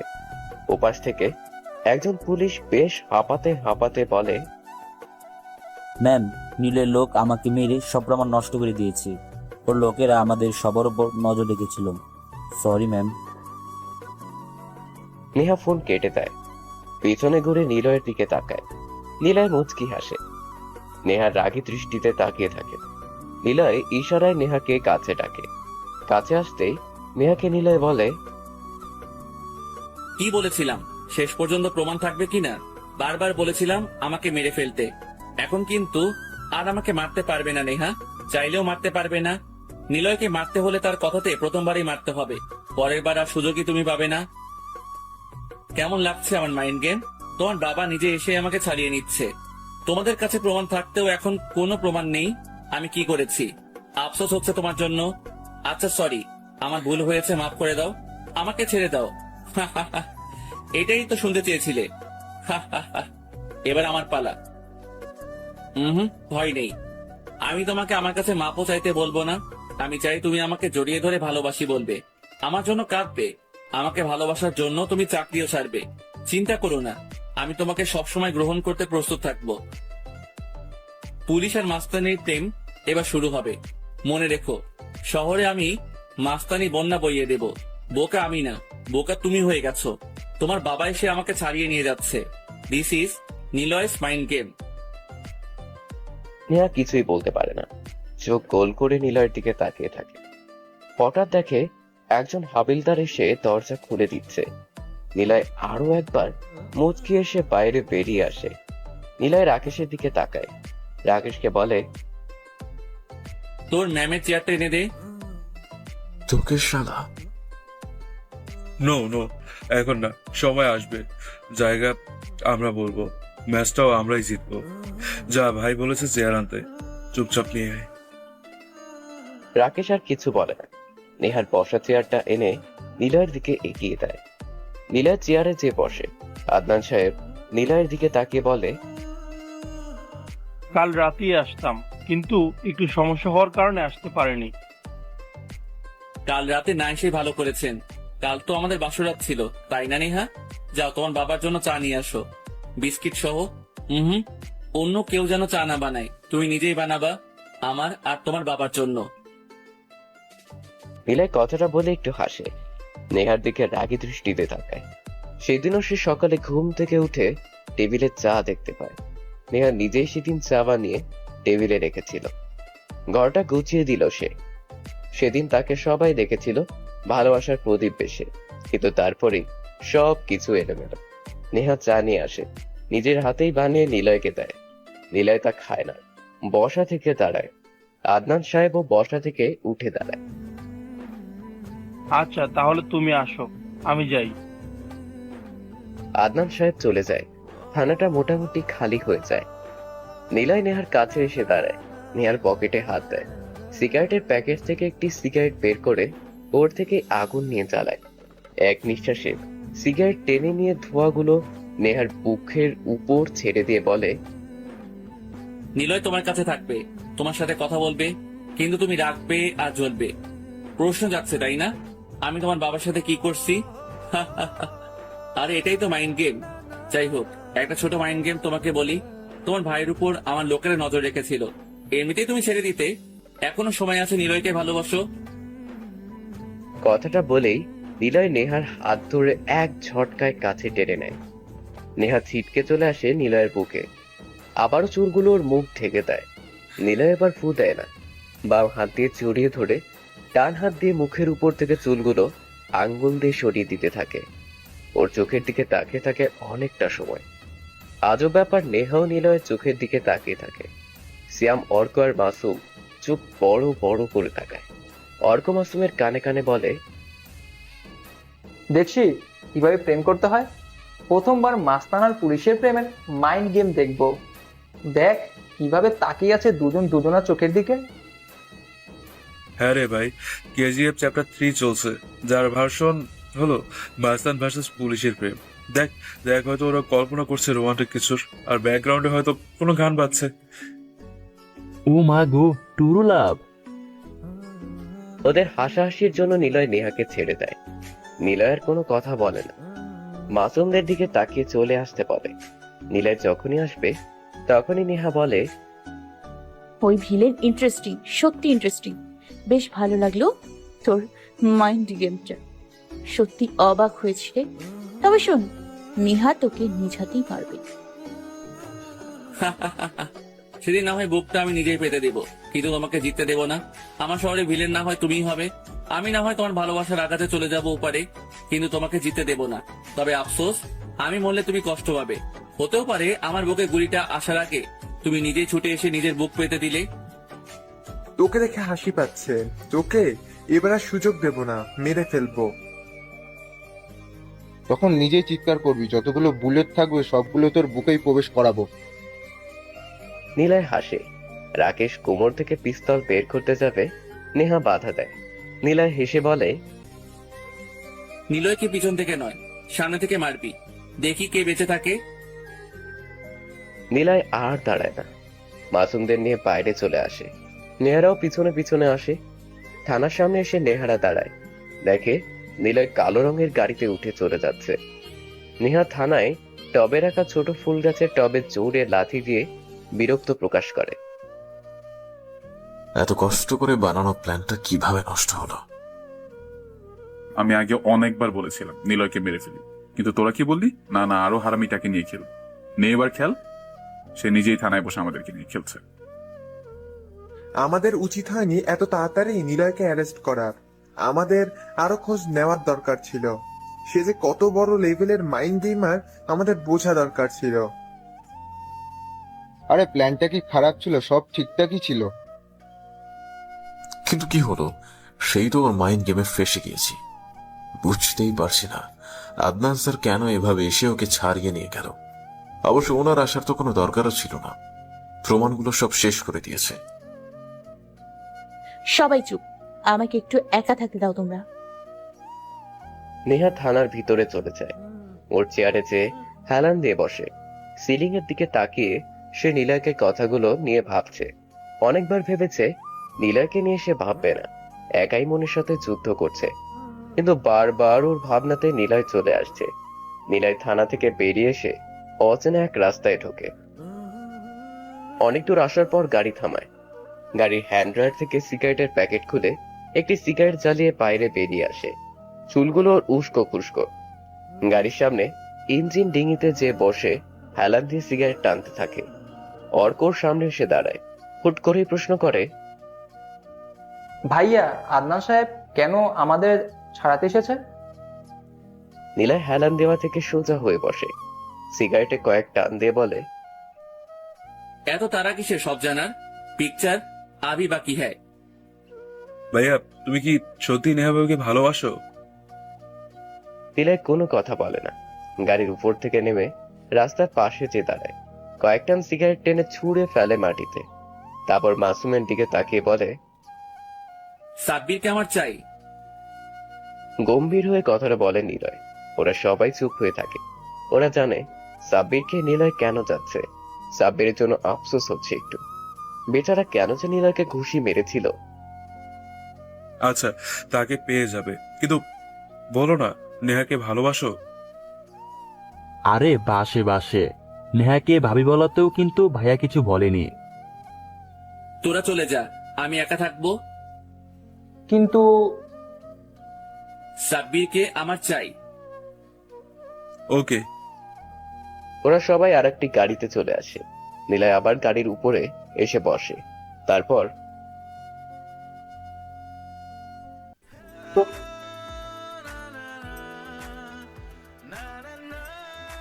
নেহা থানার চেয়ারে বসে নিলয় আর তার বাবা আদনান সাহেবের কথা ভাবছে। একটাই প্রশ্ন নেহার মনে ঘুরপাক খাচ্ছে, কে এই নিলয়? সে সবার সামনে মস্তানি করে বেড়ায়। আদৌ কি সে মস্তান নাকি অন্য কেউ? যদি মস্তান হয়ে থাকে তবে আমার বাবা এত বড় মন্ত্রী হয়েও কেন তিনি নিলয়কে ছাড়িয়ে নিয়ে গেছে? উপর লেভেলের সব লোক নিলয়ের সাথে আছে। ওকে ধরার প্ল্যানটা এবার সত্যিই ফ্লপ হয়ে গেছে। এত ভাবনা চিন্তা করেও কিছুতেই কাজ হয়নি। নেহা ভেবেছিল নিলয় শুধু সাধারণ একজন শহরের মাস্টার, কিন্তু না, সে সম্পূর্ণ ভুল ছিল। নিলয়ের সাথে সরকারি কর্মকর্তাদের পরিচয় আছে, যার ফলে তাকে ছাড়িয়ে নিয়ে গেছে সবাই। নিলয় মাসুম, সিয়াম আর অর্ককে চলে যেতে বলে সামনে বিশাল একটি ডোবা। নিলয় রাস্তার এক পাশে কিছুটা সময় দাঁড়িয়ে থেকে গাড়ির উপর যেয়ে বসে। গাড়ির সামনের ডিগিতে বসে একটা সিগারেট জ্বালায়। নেহার কথা মনে পড়ছে ও। মেয়েটাকে সে সত্যি অনেক বেশি ভালোবেসে ফেলেছিল, কিন্তু নেহা এমন করবে নিলয় কখনো কল্পনাতেও ভাবেনি। নারী আসলেই ছলনাময়ী। ভিলেনের জগতে মাইন্ড গেমটা এখন সম্পর্কের বিপরীতে এসে দাঁড়িয়ে আছে। মজার ব্যাপার তো এটাই, নেহা আমার স্ত্রী, অথচ সেই আমার কাছে ভিলেন, আবার তার কাছে আমি ভিলেন। এমনকি আদনান সাহেবও নেহার কাছে এখন ভিলেন হয়ে সামনে এসেছে। ইমোশন কিংবা মাইন্ড গেম তো কেবল কাছের মানুষদেরকে নিয়ে খেলতে হয়, কারণ কাছের মানুষেরা মাইন্ড গেমে কান্না করলে সেটা দেখতে অনেক বেশি ভালো লাগে। নিলয় বসা থেকে উঠে দাঁড়ায়। তখনই ফোনটা বেজে ওঠে ওর। স্ক্রিনে তাকিয়ে দেখে দেশের মন্ত্রী আদনান সাহেবের ফোন। নিলয় রিসিভ করে। নিলয়, আমার বাড়িতে এসে দেখা করো। হুম। নিলয়ের সাথে ওনার সম্পর্কটা কি সেটা না হয় অন্যদিন সবাই জানবে। নিলয় গাড়িতে উঠে বসে। উদ্দেশ্য আদনান সাহেবের বাড়ি। নেহা চেয়ার ছেড়ে উঠে দাঁড়ায়। টেবিলের সামনে এসে কয়েকবার পায়চারি করে ও। রাকেশ, সাব্বির, হুসাইন আর রায়হান সামনে এসে দাঁড়ায়। ম্যাম, নিলয়কে এবার ধরার জন্য একটা প্ল্যান আছে। কি প্ল্যান? সব বলবো। আপাতত আপনি খোঁজ নেবেন আপনার বাবার সাথে নিলয়ের কি সম্পর্ক। যদি এটা জানতে পারি তবে কাজটা আরো সহজ হয়ে যাবে। আরে জামাই শ্বশুরের সম্পর্ক, নিলয়ের বউ আমাদের ম্যাম, তাই না? তাহলে সম্পর্কটা ওনার সাথে কেমন নিলয়ের বুঝতেই পারছিস সবাই। চুপ। আগে থেকে নিলয়ের সাথে স্যারের সম্পর্ক ছিল, আর সেটা কেন ছিল জানতে হবে। একজন শহরের টপ মাস্তানের সাথে একজন মন্ত্রীর সম্পর্কটা কি? গভীর না হলে মন্ত্রী কখনো সরাসরি কোনো মাস্টারকে ছাড়িয়ে নিতে আসতেন না। এসব বাদ দে, চল আমরা সরাসরি অ্যাটাক করি নিলয়কে। তাহলে আর বেঁচে ফিরতে হবে না। ভাবছিস নিলয় এবার ছেড়ে দেবে? না, যুদ্ধের সম্পর্ক বলতে কিছুই থাকে না। আর নিলয় যে বুদ্ধিমান, তাতে করে মাইন্ড গেম দিয়েই তাকে ধরতে হবে। নেহা ওদের সবার কথা শুনছে, তবে ভাবনাতে নিলয় আদনান সাহেব ঘুরপাক খাচ্ছে। নেহা আর দাঁড়ায় না, বাড়ির উদ্দেশ্যে চলে আসে। কিছু সময় পর বাড়িতে এসে দেখে নিলয়ের গাড়ি দাঁড়িয়ে আছে। নেহা চমকে ওঠে। একটু আগেই তো নিলয়কে ছেড়ে দেওয়া হলো, এখন ওদের বাসার সামনে ওর গাড়ি। আমার ভাইকে কিছু করবে না তো? নেহা তাড়াতাড়ি ভিতরে প্রবেশ করে। দেখে সোফাতে নিলয়ের আদনান সাহেব বসে আছে। নেহার চোখে মুখে রাগের বিশাল স্তূপ নিলয় খেয়াল করেছে। নিলয় নেহার দিকে তাকিয়ে বলে ওঠে, শ্বশুর মশাই, আপনার মেয়েকে আমার কাছে পাঠিয়ে দিন। তাকে নিতে এসেছি। সে আমার বউ। তাকে ছাড়া পুরো বাড়িটা যে ফাঁকা লাগছে। তোমার স্ত্রী তুমি নিয়ে যাবা কি রেখে যাবা সেটা তোমার ব্যাপার। আমার যতটুকু কাজ সেটুকু করে দেব। মানে নেহাকে বলবো রেডি হতে তোমার সাথে যাওয়ার জন্য। আমি এখানে কারোর সাথে যাওয়ার জন্য আসিনি। আমার একটা প্রশ্নের উত্তর জানার ছিল। নিলয়ের সাথে তোমার কি সম্পর্ক? কেন তুমি নিজে ওকে থানায় ছাড়াতে গেলে? তুমি অবশ্যই জানতে তোমার এই মেয়ে শহরের গুন্ডা মস্তানকে ধরেছে। সবাই এই খবরটা জেনে গেছে, কিন্তু শেষ সময়ে তুমি কেন এসে ওকে বের করে আনলে? জবাবটা আমার খুব দরকার। হা হা হা, এত তারা কিসের? সময় হলে সব জানতে পারবি। নীলের সাথে যা, ভুলে যাস না তুই ওর স্ত্রী। আর এখনো তোদের সম্পর্কটা শেষ হয়নি। কাগজে কলমে তোরা স্বামী স্ত্রী। মাত্র 3 মাস আমি ওই ভিলেন লোকটার বউ আছি। 3 মাস পর ওকে আমি ছেড়ে দিব, আর ওই দিন ওকে আমি নিজ হাতে ক্রস ফায়ার করব। নিলয় নেহার কথা শুনে একটু শব্দ করে হাসলো। বসা থেকে উঠে নেহার সামনে এসে দাঁড়ায় নিলয়। অপলক হয়ে চেয়ে থাকে নেহার চোখের দিকে। নেহার ফর্সা সুন্দর মুখটা রাগে লাল হয়ে আছে। নিলয় নেহার নাক টেনে ধরে, শব্দ করে হাসতে হাসতে বলে, 3 মাস তুমি আমার সাথে থাকবে। এই 3 মাস আমাকে যদি তুমি ভালোবেসে ফেলো তাহলে কি করবে? আর এই নিলয় তোমার থেকে চিৎকার করে ভালোবাসি শুনেই ছাড়বে। এটা আমার ওয়াদা। নিলয় যাকে কথা দেয় সেই কথা কখনো নষ্ট করে না। নিলয় কথাটা শেষ করেই আদনান সাহেবের দিকে তাকায়। আদনান সাহেব মুচকি হাসতে থাকে। নিলয় হাসে, কিন্তু নেহা অবাক হয়। নেহা এতদিন নিলয়ের বাড়িতে ছিল নিলয়কে নিয়ে মাইন্ড গেম খেলবে বলে, কিন্তু নেহা এটাই জানতো না নিলয় ওর উপরে মাইন্ড গেম খেলেছে। তবে মাইন্ড গেমের থেকে হাজব্যান্ড ওয়াইফের খেলাটা আরো বেশি চলবে। একই বাড়িতে শহরের সবচাইতে বুদ্ধিমান আর সাহসী পুলিশ অফিসার থাকবে, আরো থাকবে দেশের সবচেয়ে বড় মাইন্ড গেমার হিংস্র নিলয়। দুজনেই দুজনের সম্পর্কে জানে, কিন্তু পুলিশ পারবে না মাস্তানটাকে ধরতে, আর মাস্তান পারবে না পুলিশটাকে শেষ করতে। নিলয় ভালোবাসার সম্পর্কে আবদ্ধ, আর নেহা প্রমাণহীন নিলয়ের বাড়িতে আবদ্ধ। চলো আমাদের বাসায়। আমি যাব না। আমাকে কেন জোর করছিস? বরকে কি কেউ তুই করে বলে? তাড়াতাড়ি রেডি হও। আমি যাব না, তোর মতো খুনি মস্তানের বউ আমি হব না। 3 মাস পর মানে ডিভোর্স না হওয়া অবধি তুমি আমার বউ। চলো তাড়াতাড়ি, আজকে না হয় আরেকবার বাসর করব। আমার সামনে থেকে যা,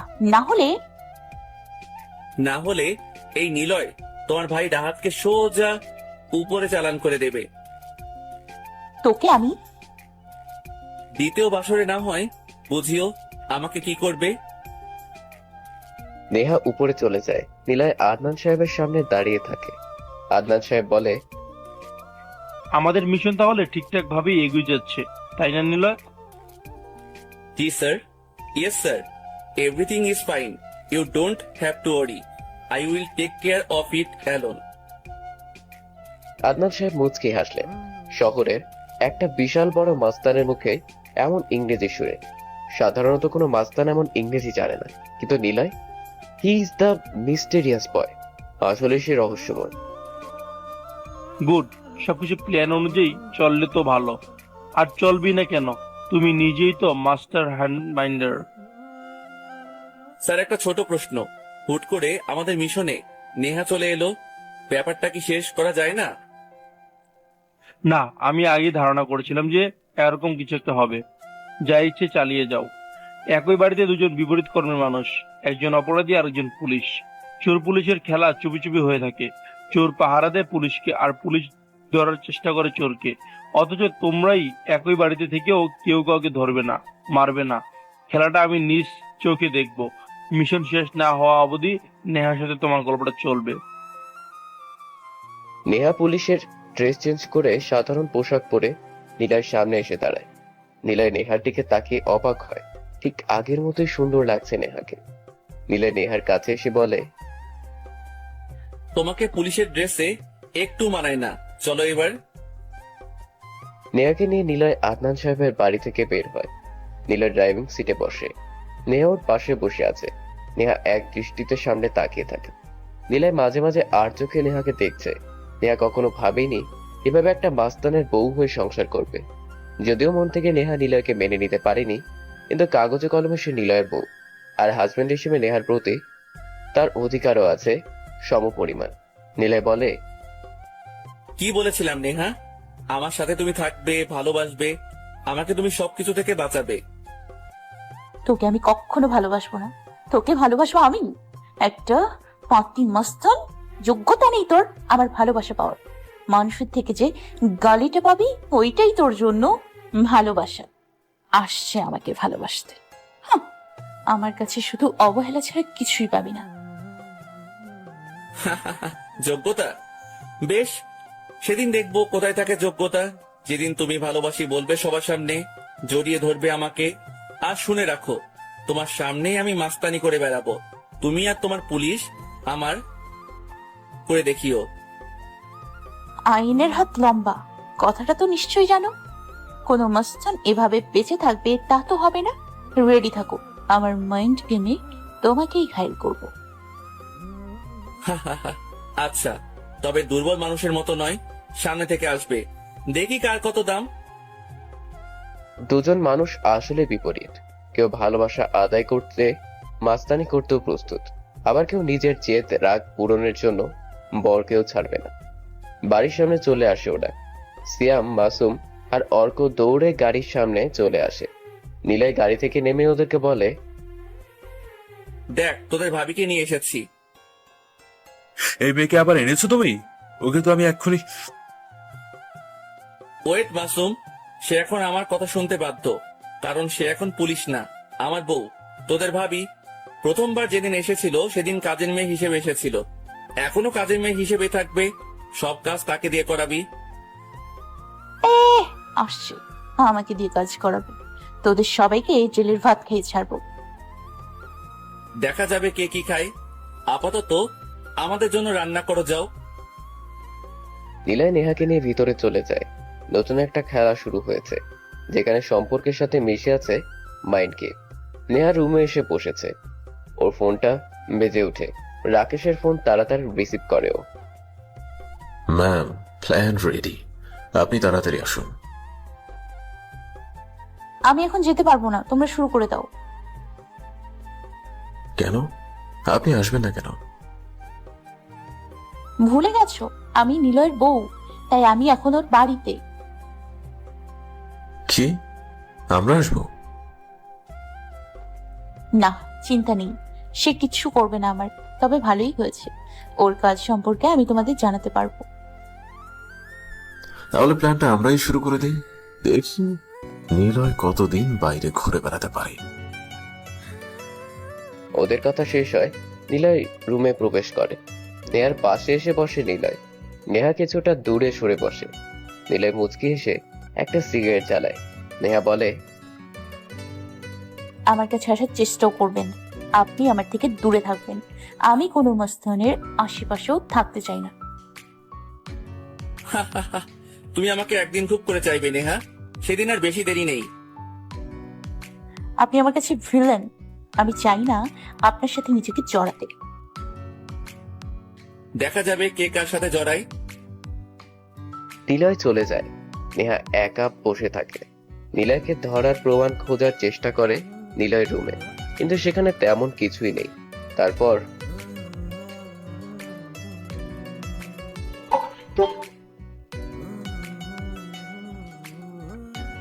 নেহা খাবার টেবিলে আসে খাবার খাওয়ার জন্য। চেয়ারে বসবে ঠিক তখনই নিলয় বলে ওঠে, বাড়ির বউ সবাইকে খাইয়ে তারপর খাই, তুমি কেন আমার সাথে খেতে বসছো? তুমি সবাইকে খাবার বেড়ে দিবা। আমি পারবো না। আমার বউ হিসেবে ভালো করেই বলেছি, কথাটা শোনা তোমার দায়িত্ব। আর যদি না শোনো তাহলে তোমার ভাইকে। নেহা নিলয়ের মুখের দিকে তাকায়।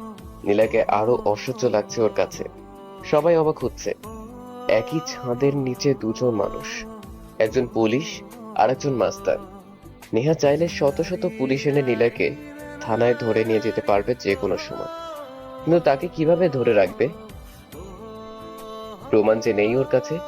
নিলয় কোনো কিছুতে প্রমাণ রাখে না, আর নেহা ঠিক এটার জন্যই নিজের উপর বিরক্ত হচ্ছে। নেহা সবাইকে খাবার বেড়ে দেয়। সবাই খেয়ে এসে চলে গেল। নেহার রাগ করে চলে যাবে, নিলয় ওর সামনে এসে হাত ধরে, টেনে টেবিলে চেয়ারে বসায়, খাবারের প্লেট এগিয়ে দিয়ে খাবার বেড়ে দেয়। নেহা বলে, আমি খাবো না। চুপচাপ রাতের খাবার খাবে। আমার কথা না শুনলে আমি রেগে যাই, আর রেগে গেলে কখন যে কি করে বসি সেটা তুমি নিজেও জানো না। নেহার কিছু বলে না, চুপচাপ খেতে থাকে। নিলয় নেহার পাশে বসে নেহার মুখের দিকে তাকিয়ে আছে। নেহাকে সে অনেক কিছুই বলতে চায়, কিন্তু পারে না।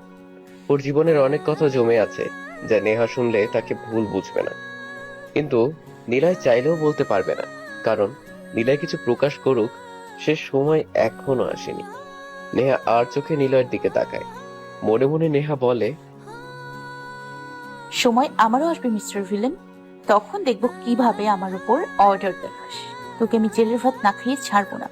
শহরের সব পুলিশ প্রশাসন তোকে ধরার সাহসই করে না, কিন্তু আমি তোকে জেলে ভরে দেব। ঠিক ওই দিন তোকে কে বাঁচায় আমিও সবটা দেখব। অপেক্ষা প্রমাণ। নেহা রুমে চলে আসে। নিলয় রুমে আসবে ঠিক সে সময় ফোন বেজে ওঠে ওর। তাকে দেখে আদনান সাহেবের কল। নিলয় রিসিভ করে। ওপাশ থেকে বলে, নিলয়, শফিক সাহেবকে তুমি চেনো? সিআইডি টিমের এসিপি। ওকে, জায়গা মতো নিয়ে এসো। Okay sir. আমি ওর ব্যাপারে সব ইনফরমেশন প্রমাণ তোমাকে পাঠিয়ে দিচ্ছি। নিলয় ফোন কেটে অফ করে দেয়। মাসুম সিয়ামার অর্ককে রেডি হতে বলে মিশনের জন্য। নিলয়ের রুমে যায়। নেহা বিছানায় বসে আছে। নিলয় নেহার দিকে তাকায়। নেহা নিলয়ের দিকে তাকিয়ে চোখ সরিয়ে নেয়। নিলয় এগিয়ে যায় নেহার দিকে। নেহা ভয় পেয়ে বিছানার এক পাশে সরে যেতে থাকে। নিলয় আরো এগিয়ে যায়। নেহা বালিশটার সামনে এনে আঁকড়ে ধরে বলে, দেখ মাস্তান, আমার কাছে একদম আসবি না। আমি তোর বউ হলেও তোকে মন থেকে মেনে নিতে পারবো না। আমাকে স্পর্শ করার মতো যোগ্যতা তোর হয়নি, আর হবেও না। তোর সম্পর্কটা আমার কাছে দূরত্বের সম্পর্ক। কখনো দেখেছিস খুনির সাথে পুলিশের মিলন হয়েছে? আমাদেরও হবে না। মাত্র 3 মাস তোর সাথে আছি, এরপর তোকে ছেড়ে চলে যাব, আর তারপরেই তোকে জেলেও পুরে দিব। নেহা বউ আমার, এমন করো কেন? আসো না কাছে একটু। আমি কিন্তু চিৎকার করব। করো, কেউ আসবে না। আমি সত্যিই জোরে চিৎকার করব। নিলয় থেমে যায়। বিছানার এক পাশে বসে জোরে জোরে হাসতে থাকে নিলয়। নেহার দিকে তাকিয়ে মুখ ঘুরিয়ে বলতে থাকে, নারীর বড়াই ঠিক এই পর্যন্ত। মানে চিৎকার করা হলো একটা নারীর শেষ প্রতিঅস্ত্র। নারী যতই যোগ্য, সুন্দরী, অর্থকরী হোক না কেন, একটা ছেলে শক্তির কাছে কোনো নারী কিছুই না। নারীরা বলে সব ছেলে স্বার্থপর, ভালোবাসা দিয়ে ঠকায়। আসলে ভুল তো নারীরই। কানের কাঠিটা কান অবধি হাতি তো নিয়ে যায়, তাই না? একটা মেয়ে অনেকগুলো ছেলের সাথে রিলেশন রাখে, নিজেকে তখন অনেক কিছুই ভাবতে থাকে, নিজেকে মহা সুন্দরী ভাবতে থাকে, কিন্তু সামান্য একটু অ্যাসিড নিক্ষেপে সেই সৌন্দর্যের বড়াই শেষ হয়ে যায়, যা একটা ছেলেই করে থাকে। তোমার যে এত অহংকার, আমি একটু সামান্য তোমার কাছে এগিয়ে আসছি দেখে চিৎকার দেবে? কেউ কোণঠাসা হয়ে গেলে চিৎকারই দেয়। কোথায় গেল তোমার এত পাওয়ার? একটা পুরুষের কাছে একটা নারী কিছুই না। পুরুষেরা চুপ থাকে কারণ ভালোবাসে, তাই। তবে সব নারী পুরুষ এক না। তোমার মতো যারা নিজেদেরকে এত বড় ভাবে, তারাই এমন করে থাকে। ফোনটা দাও। নেহা চুপ হয়ে নিলয়ের কথাগুলো শুনতে থাকে। নিলয় হাত বাড়িয়ে নেহার ফোন চায়। নেহা তখনও অবাক হয়ে নিলয়ের দিকে তাকিয়ে আছে। প্রথমে নেহা ভেবেছিল নিলয় হয়তো ওইসব পুরুষদের মতোই, যে কিনা নিজের শরীরের ক্ষুধা নিবারণের জন্য জোর করে সবকিছু করবে। কিন্তু এখন মনে হচ্ছে নিলয় আসলেই আলাদা। নিলয় ঝাড়ি দিয়ে বলে, ফোন দে। কেন? দে বলছি। নেহা ফোন বাড়িয়ে দেয়। নিলয় ফোন থেকে সিম কার্ড খুলে নিয়ে নেহার দিকে ফোন বাড়িয়ে দেয়। সিম কার্ড টেবিলের ড্রয়ারে রেখে তালাবদ্ধ করে দেয়। তারপর ওয়াশরুমে যেয়ে মাস্তানি পোশাক পরে নেয় ও। কালো লম্বা কোট, মাথার হুড, টুপি, মুখে মাস্ক। মুখের কোনো কিছুই দেখা যাচ্ছে না। নিলয় নেহার সামনে আসে। নেহা বুঝে যায় নিলয় কেন তার সিম কার্ড খুলে নিয়েছে, কারণ সে এখন মিশনে যাচ্ছে। আর নেহা তার টিমমেটদের ফোন করে সবকিছু বলে দিত, এজন্য সিম কার্ড খুলে নিয়েছে নিলয়। নিলয় রুম থেকে বের হয়, দরজা বাইরে থেকে আটকে দেয়, তালাবদ্ধ করে রেখে নিলয় চলে যায়। ভিতর থেকে নেহার চিৎকার শোনা গেলেও সেদিকে কারো কোনো পাত্তা নেই। শফিকের সব ইনফরমেশন চলে এসেছে। নিলয়, অর্ক, মাসুম আর সিয়াম চলে যায় সেই ঠিকানা অনুযায়ী। একটা ছোট জঙ্গল, সেখানে শফিক আহমেদ আরো দুজন লোকের সাথে কথা বলছে। নিলয়রা পজিশন মতো দাঁড়িয়ে যায়। সুযোগ বুঝে কিছুক্ষণ পর নিলয় শফিক আহমেদের সামনে এসে দাঁড়ায়। শফিক আহমেদের চারপাশে নিলয়ের সাথে থাকা অর্ক, মাসুমা, সিয়াম দাঁড়িয়ে থাকে। শফিক আহমেদ ভয় পায়। গেটআপ দেখে বোঝা যায় সে নিলয়। নিলয়, তুমি এখানে? চল আমাদের সাথে। মানে কোথায়? যেখানে গেলে তোকে কেউ খুঁজে পাবে না। কেন নিয়ে যাবে তোমরা? গেলেই বুঝতে পারবি। নিলয় শফিক আহমেদকে গাড়িতে তুলবে, ঠিক তখনই কয়েক গাড়ি সিআইডি লোক এসে হাজির। চারপাশ ঘিরে রাখে নিলয়দেরকে। শফিক আহমেদ নিলয়ের থেকে নিজেকে ছাড়িয়ে নিয়ে বলে, এত সহজে যে আমাকে তুলে নিয়ে যেতে পারবি না। এখন তুই কি করবি? শফিক আহমেদ কোমর থেকে পিস্তল বের করে, নিলয়ের কপালে ঠেকিয়ে ট্রিগারে চাপ দেবে। ঠিক সে সময় একটা বাইক এসে দাঁড়ায়। পেছনে আরো একটি কালো গাড়ি। সবাই ঘুরে পিছনে তাকায়, দেখে বাইকে যে বসেছিল সে নিলয়ের মতো পোশাক পরেই এসেছে। কিছু বোঝার আগেই পিস্তল বের করে শফিক আহমেদের বুকে গুলি করে। আর আগন্তুকের পেছনে থাকা লোকগুলো বাকি সিআইডি টিমদের ওপর গুলি চালায়। কয়েক মুহূর্ত পর পুরো জায়গাটা একদম নীরব হয়ে যায়। নিলয় অবাক হয়ে তাকিয়ে থাকে আগন্তুকের দিকে। সবকিছু শেষ হতেই আগন্তুক বাইকে উঠে। নিলয় তাড়াতাড়ি ওর কাছে এসে বলে, তুমি কে? হঠাৎ করে এসে আমাকে কেন বাঁচালে? আগন্তুক কোনো কথা বলল না।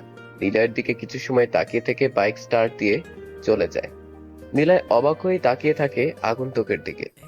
মাসুম এসে পাশে দাঁড়ায়, নিলয়কে বলে, ভাই, কে ছিল? জানি না। মানে কি?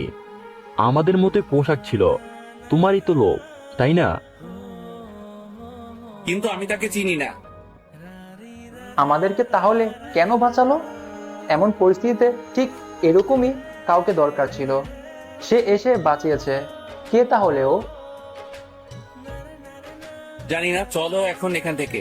আপাতত কয়েকদিন নিজেদেরকে লুকিয়ে রাখো, বাকিটা খোঁজ নিয়ে দেখতে হবে। নিলয় গাড়িতে উঠে বসে। নিলয় ফোন অন করে। কয়েক মিনিট পর নিলয়ের ফোন বাজতে থাকে। তাকে দেখে আদনান সাহেবের কল। নিলয় রিসিভ করে। শফিক কোথায়? সরি স্যার, তাকে কে যেন মেরে ফেলেছে। শিট, তোমাকে জীবিত আনতে বলেছিলাম। শফিক ছিল একজন ক্রাইম নেতা, অস্ত্র ব্যবসায়ী। সে বড় ভূমিকা রেখেছে।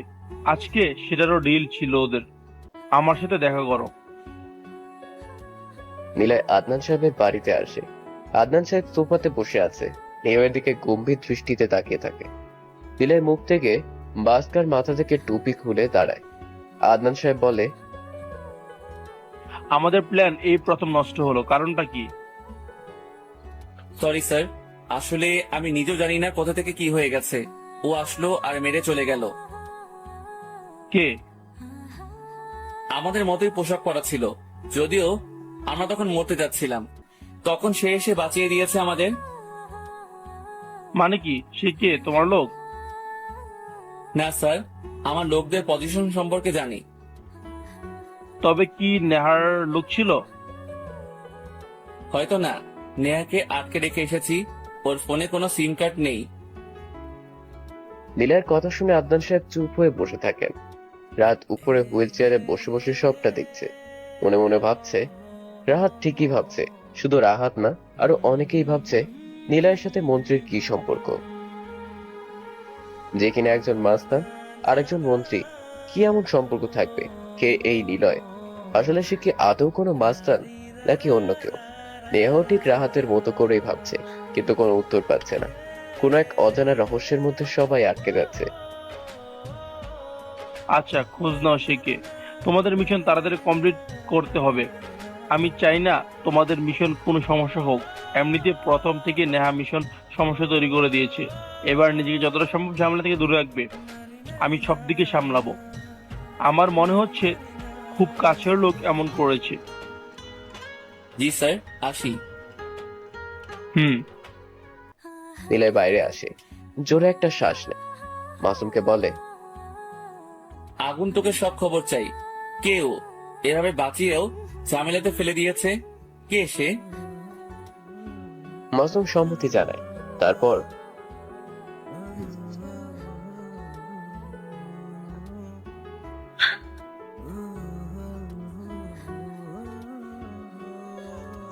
হঠাৎ করেই একটা বাজের শব্দে নিলয় জেগে ওঠে। বাপরে, কি ভয়ানক স্বপ্ন! আসলে এমনটা হলো কেন? আমি তো হ্যাঁ, আমার আর নেহার বিয়ে হয়। তারপর কিছু লোক, উফ, মাথাটা ধরে আছে। কি ব্যাপার, কিছু বুঝলেন না? চলুন তাহলে একটু পেছনে। আসলে নিলয় যেদিন ধরা পড়ে সেদিন নেহা ওকে 1 গ্লাস দুধ খেতে দেয়, আর দুধে কিছু ডিম স্লিপিং পিল মিশিয়ে দেয়। তারপর নেহা নিলয়কে গাড়ির ভেতর একটা চড় মারে। এতে নিলয় কিছুক্ষণের জন্য অচেতন হয়েছিল। ব্রেভ স্লিপিং এর জন্য নেহার উপর একটা প্রতিশোধের স্বপ্ন বুনতে থাকে।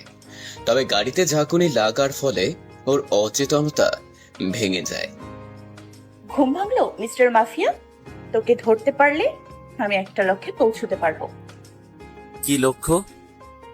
ইন্সপেক্টর রাকিবের সাথে কাজ করতে পারবো। নিলয় রেগে রাকেশের সিটে লাথি মারে। এর মাঝেই হঠাৎ বৃষ্টি শুরু হলো। রাকেশ ব্যালেন্স রাখতে না পেরে অ্যাক্সিলারেটরে প্রেস করে আর স্টিয়ারিং এর উপর পড়ে যায়। গাড়িটি ব্রেক ফেল হয়ে সোজা খাদের দিকে পড়ে যায়।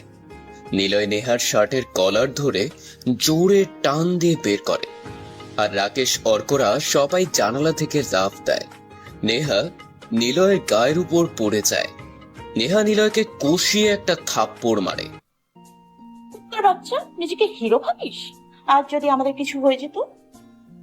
অর্ক পেছন থেকে বলল, এই যে ম্যাডাম, আপনার বকবকানি বন্ধ করুন। পুলিশ হয়েছেন বলে যা ইচ্ছা তাই করবেন নাকি? আর সেই থেকে দেখছি আপনি বসকে মেরেই চলেছেন। বুঝছিস, মনে হয় নতুন পুলিশ হয়েছে। মাগির পোলা। মাসুম শ্যাম অর্ক সবাই বন্দুক বের করে হুসাইন রাকেশ রায়হানের মাথায় ধরে। রাকেশ অর্কের পায়ে একটা গুলি করে। নিলয় রাকেশের সামনে এসে দাঁড়ায়, জোরে কষিয়ে একটা চড় মারে। রাকেশ মাটিতে পড়ে যায়। একজন অন ডিউটি পুলিশ অফিসারের গায়ে আঘাত করার জন্য আপনাকে আমি সাসপেন্ড করলাম। মানে? আমি বলছি, নিলয়, আপনি যাকে আন্ডারওয়ার্ল্ড মাফিয়া বলে চিনতেন, সে হচ্ছে underworld police inspector Nazmul Sakib, আর আমরা তার অ্যাসিস্ট্যান্ট। হোয়াট? পুলিশের চাকরিটা অপরাধী ধরার জন্য, নিজের ব্যক্তিগত ঝাল মেটাবার জন্য না। আপনার ভাই রাহাতের উপর এনকাউন্টার জারি ছিল, আমি তো ওকে শুধু 3rd ডিগ্রি দিয়েছি। ওকে মারিনি কেন জানেন? ও কারো ছেলে, কারো বাবা, কারো ভাই, ওর ফ্যামিলির কথা ভেবেই ওকে আমি প্রাণী মারিনি। যত সব। আর হ্যাঁ, আপনার জন্য একটা মিশন মিস গেল। মাফিয়াদের একটা রুল আছে, কোনো মেয়েদের সাথে থাকা যাবে না। আমাকে সবাই মাফিয়া বলেই চেনে। যখন মাফিয়াদের বস শুনেছে আমি বিয়ে করেছি, তখন ও আমাকে মারতে ছুটে আসতো। তার আগেই দিলেন সব। Sorry sir. What sorry? এই মিশনটার জন্য আমি কয়েক বছর ধরে অপেক্ষা করছি। আর আপনি? নেহা মাথা নিচু করে আছে। আপনার কাছে আপনার প্রতিশোধটা বড়। আপনি জানেন না আপনার ভাই একটা নারী পাচারকারী ছিল। হঠাৎ করে নেহার ফোন বেজে ওঠে। DIB, director of investigation branch স্যারের ফোন। Hello sir. হ্যাঁ, হ্যালো নেহা। জি স্যার। তোমাকে যে একটা খুনের কেসটা দিছিলাম সেটা এখন থাক। তুমি এখন ইন্সপেক্টর সাকিবের সাথে একটা আন্ডারওয়ার্ল্ড মিশনের কাজ করবে। Okay sir. নেহার অনেক স্বপ্ন ছিল সাকিবের সাথে কাজ করার, তবে সাকিবকে কখনো দেখেনি। সাকিবের কথা শুনে মনে মনে ভালোবেসে ফেলে, আর জানলো নিলয় হলো সাকিব। হঠাৎ সাকিবের ফোন বেজে ওঠে। সাকিব একটু দূরে গিয়ে ফোনটা রিসিভ করে। নেহা সাকিবের ভঙ্গি দেখে বুঝলো সাকিব কোনো কিছু না করে দিচ্ছে। নেহা ভালো করেই বুঝতে পারছে সাকিব ওর সাথে মিশনটা ক্যান্সেল করে দিতে চাইছে। কিছুক্ষণ পর সাকিব নেহার সামনে এসে বলল, ডিআইবি স্যার আপনাকে আমার সাথে একটা মিশনে পাঠাবেন। তা কি করেন? আপনার সাথে কোনো মিশনেই যাবার ইচ্ছা আমার নেই। সেটা ডিআইবি স্যারকে বলুন। এটা খুব সেনসিটিভ মিশন। ডিআইবি স্যারকে উপর মহলে জবাবদিহি করতে হবে, তাই বাধ্য হয়ে এই মিশনটা করছি। না হলে আপনার মতো কারো সাথে মিশন মাই ফুট। আচ্ছা। বাই দ্য ওয়ে, বাকি সবাই কোথায়? ওদেরকে আমি পাঠিয়ে দিয়েছি। অর্কের পায়ে তো আবার। চলুন। বৃষ্টি থেমে গেছে। হালকা জোছনায় গাছের ভেজা পাতাগুলো চিকচিক করছে। আর এই রাস্তাটা একটা পরিত্যক্ত রাস্তা, কেউ এখানে আসে না। সাকিব সামনে আর নেহা 2 কদম পেছনে, দুজনের মাঝে নীরবতা। কালো পিচ রাস্তায় হালকা জোছনায় নেহার একটু রোমান্টিকতা চলে এলো যেন। I am sorry. কেন? আপনাকে। অ্যাটিটিউড দেখাচ্ছেন? আমাদের তো বিয়ে হয়েছে। কি ভাবছেন আমি আপনাকে বিয়ে করেছি? ওই কাজীটা নকল ছিল। তাতে কি, আল্লাহর কালাম তো আর নকল ছিল না। আপনার যদি তাই মনে হয় তাহলে আমি আপনাকে ডিভোর্স দিব। প্লিজ এমনটা করবেন না, আমার ভুল হয়েছে, মাফ করে দিন। আমার পরিচয়টা পেয়ে গেছেন নিশ্চয়ই, আর আমি রেগে গেলে কি হতে পারি সেটা আপনি এতক্ষণে আন্দাজ করতে পেরেছেন। আবার নীরবতায় দুজনে হাঁটতে থাকে। কিছুক্ষণ পর রাস্তায় বসে পড়ল নেহা। সাকিব পেছন ফিরে দেখলো নেহা তার নিজের পা ধরে বসে আছে। সাকিব তার মোবাইলের ফ্ল্যাশ জ্বালিয়ে দেখলো নেহার পায়ে 2টো কামড়ের দাগ। এ কি, আপনাকে তো সাপে কামড়িয়েছে। নেহা যন্ত্রণায় কান্না করে দিচ্ছে। ওয়েট, আমি দেখছি। সাকিব আশেপাশে কি যেন খুঁজতে লাগলো। সাকিব কিছু লতা পাতা নিয়ে নেহার কাছে আসলো। সাকিব দেখলো নেহা অচেতন হয়ে পড়ে আছে। নেহা, এই নেহা। নেহা। সাকিব দেখলো নেহার চোখটা ভিজে আছে। মেয়েটা অনেক ব্যথা পেয়েছে নিশ্চয়ই। নেহা হালকা ব্যথায় কুকিয়ে উঠল।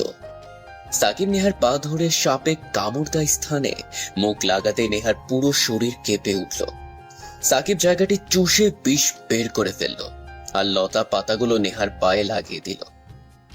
আপনি এখন ঠিক আছেন? হ্যাঁ, মাথাটা একটু ঝিম ধরে আছে। খুব ব্যথা করছে? নেহা হ্যাঁ সূচক মাথা নাড়ালো। বাসা তো এখান থেকে অনেক দূর। প্লিজ কিছু একটু করুন, আমি আর পারছি না। কেন? এখন আপনার সব শক্তি কই গেল? খুব তো তেজ দেখাচ্ছিলেন। সাকিবের এই অঞ্চলটি খুব ভালো করে চেনা।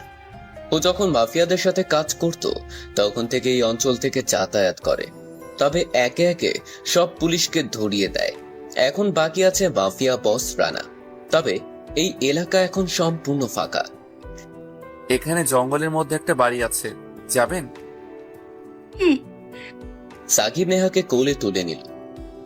I love you. বেশি বাল পাকনামি করলে এখানেই ফেলে দেব। সরি। Mind it. কিছুক্ষণ নীরবতা।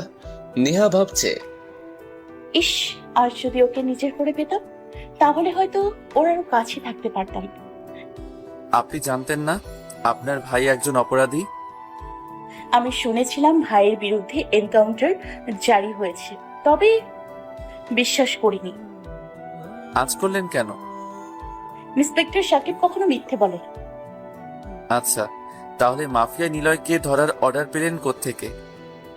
নিজ ইচ্ছায়। চাকরিটাকে কি ছেলে খেলা পেয়েছেন? আমাকে তো বকছেন কেন? আপনাকে চেয়েছিলাম সাসপেন্ড করতে। রাকেশকে করে মন ভরেনি? চুপ, একদম চুপ। একটা কথা বলবো? না। প্লিজ। কি কথা? তখন কি গালে খুব লেগেছিল? লাগলে কি করতেন? ব্যথা কমিয়ে দিতাম। কিভাবে? নেহা হুট করে সাকিবের গালে কিস করতে থাকে। এটা কি করলেন? আপনি আমার স্বামী, তাই একটু আদর করলাম। চুপ, আপনাকে আমি ডিভোর্স দিব। দিন ডিভোর্স। জানেন আপনাকে কত ভালোবাসি, নিজের থেকেও বেশি। আবার পুলিশে জয়েন করার একমাত্র উদ্দেশ্য ছিল আপনি। আমি জানতাম মাফিয়া নিলয়কে ধরতে পারলে আপনার সাথেই কাজ করতে পারবো, আর আমি জানতাম না আমার ভাই একটা অপরাধী। তাই একটা ভুল হয়ে গেছে। আচ্ছা, আপনার এই তো রাগ, নিন তাহলে আমাকে মারুন। কি হলো, মারুন, প্রতিশোধ নিন।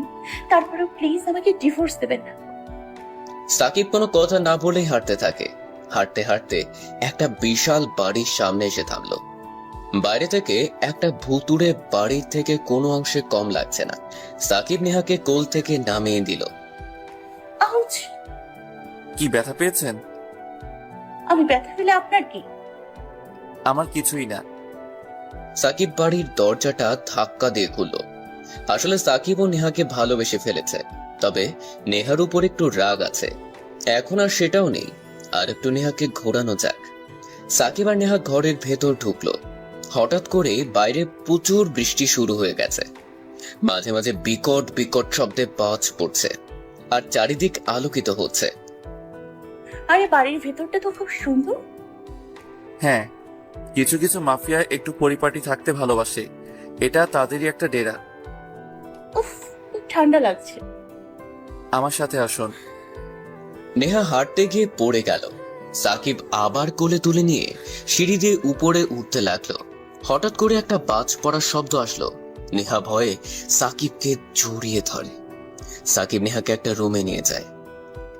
নিন, এখানে বসুন আর দেখি আপনার পাটা। নেহা বিছানার উপর এক পা তুলে দিল। এ কি, আপনার পায়ে তো একটা কাটা ফুটে আছে।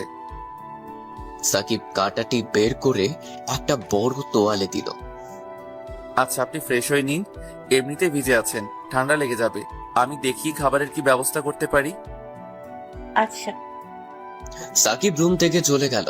নেহা তোয়ালেটি নিয়ে বসে ভাবছে, ইস, কত কেয়ারিং, ভাবতেই অবাক লাগছে। ডিপার্টমেন্টের সবচেয়ে বড় পুলিশ অফিসার আমার স্বামী। উফ মাগো। সাকিব রান্নাঘরে গিয়ে দেখলো কিছু আছে কিনা। এই তো মম, যাক ভালোই হলো। এভাবে মোবাইলের ফ্ল্যাশ চালিয়ে কতক্ষণ আর থাকা যায়?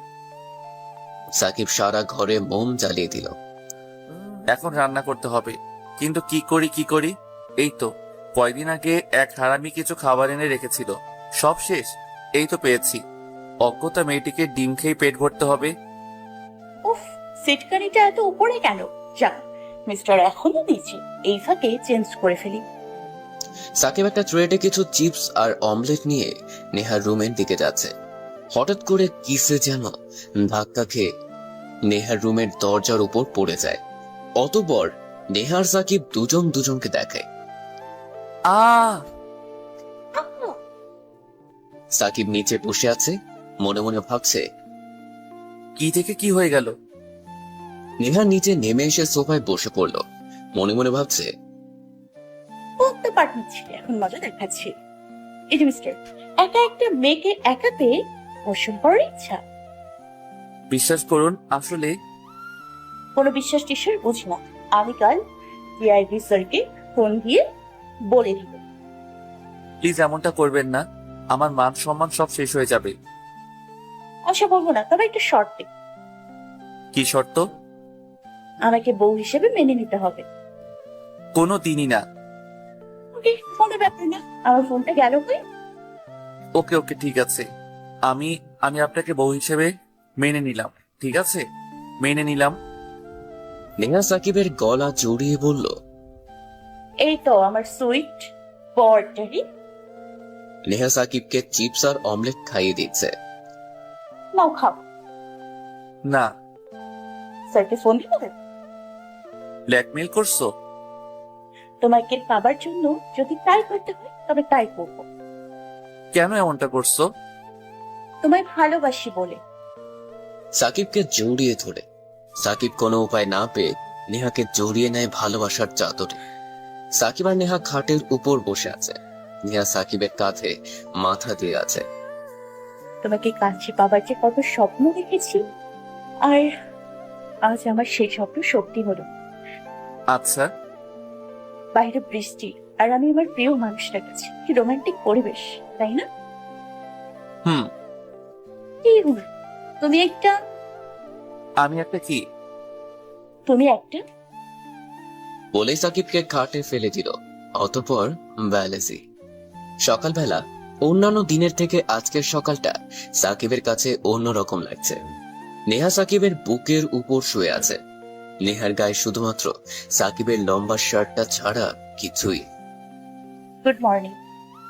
সাকিব একটা মুচকি হাসি দিয়ে নেহাকে বুকে জড়িয়ে। আচ্ছা, রেডি হয়ে নাও, আমাদের বেরোতে হবে। ওকে, তবে তার আগে আমাকে মর্নিং কিস দিতে হবে। সাকিব নেহাকে একটা কিস করে ফ্রেশ হয়ে নিল। সাকিব রেডি হয়ে দরজাটা খুললো। খুলেই দেখলো রান্না তার দলবল নিয়ে বাইরে দাঁড়িয়ে আছে। আসসালামু আলাইকুম পুলিশ ভাই। পুলিশ ভাবি ভালো আছেন? রানা তার দলবল সহ বাড়ির ভেতর ঢুকলো। শালা বেঈমান, মুখারাম, আমার সাথে বেইমানি করো? রানা সাকিবকে গুলি করতেই নেহার সামনে আসে। গুলিটি নেহার বুকে বিঁধে। নেহা, এ তুমি কি করলে? যাকে ভালোবাসি তাকে ছাড়া থাকবো কিভাবে বলো? সাকিব রানা আর তার দলবলকে ইচ্ছা মতো মেরে পুলিশ হেডকোয়ার্টারে খবর দেয়। সাকিব নেহাকে কোলে করে রানাদের গাড়িতে করে একটা হসপিটালে নিয়ে যেতে থাকে। পুলিশ এসে রানাদের গ্রেপ্তার করে। On hospital. নেহা, তোমার কিচ্ছু হবে না। কাল রাতটা আমার কাছে স্বপ্নের মতো ছিল। তুমি তোমার পছন্দের কাউকে বিয়ে করে নাও। চুপ, একদম চুপ করে থাকো তুমি। এতক্ষণে পুলিশ ডিপার্টমেন্টের অনেকেই হসপিটালে এসে গেছে। After some times on the operation theatre হল। ডক্টর, আমার স্ত্রীর কি অবস্থা এখন? Thanks doctor. Okay doctor. After all, এবারের ঈদের পরের দিন আমাদের আনুষ্ঠানিক বিয়ে ঠিক করা হয়েছে। আমাদের দুই পরিবার বিয়েতে রাজি। আর নেহা চাকরি করতে চাচ্ছে না, ওর খুব একটা বেবির শখ। বেবির অর্ডার তো দিলাম, এখন জাস্ট অপেক্ষা। বিয়েতে অবশ্যই আপনারা আসবেন এই ঠিকানায়। আপনারাও ভালো থাকবেন, সুস্থ থাকবেন। আজকের মতো বিদায় নিচ্ছি, ধন্যবাদ।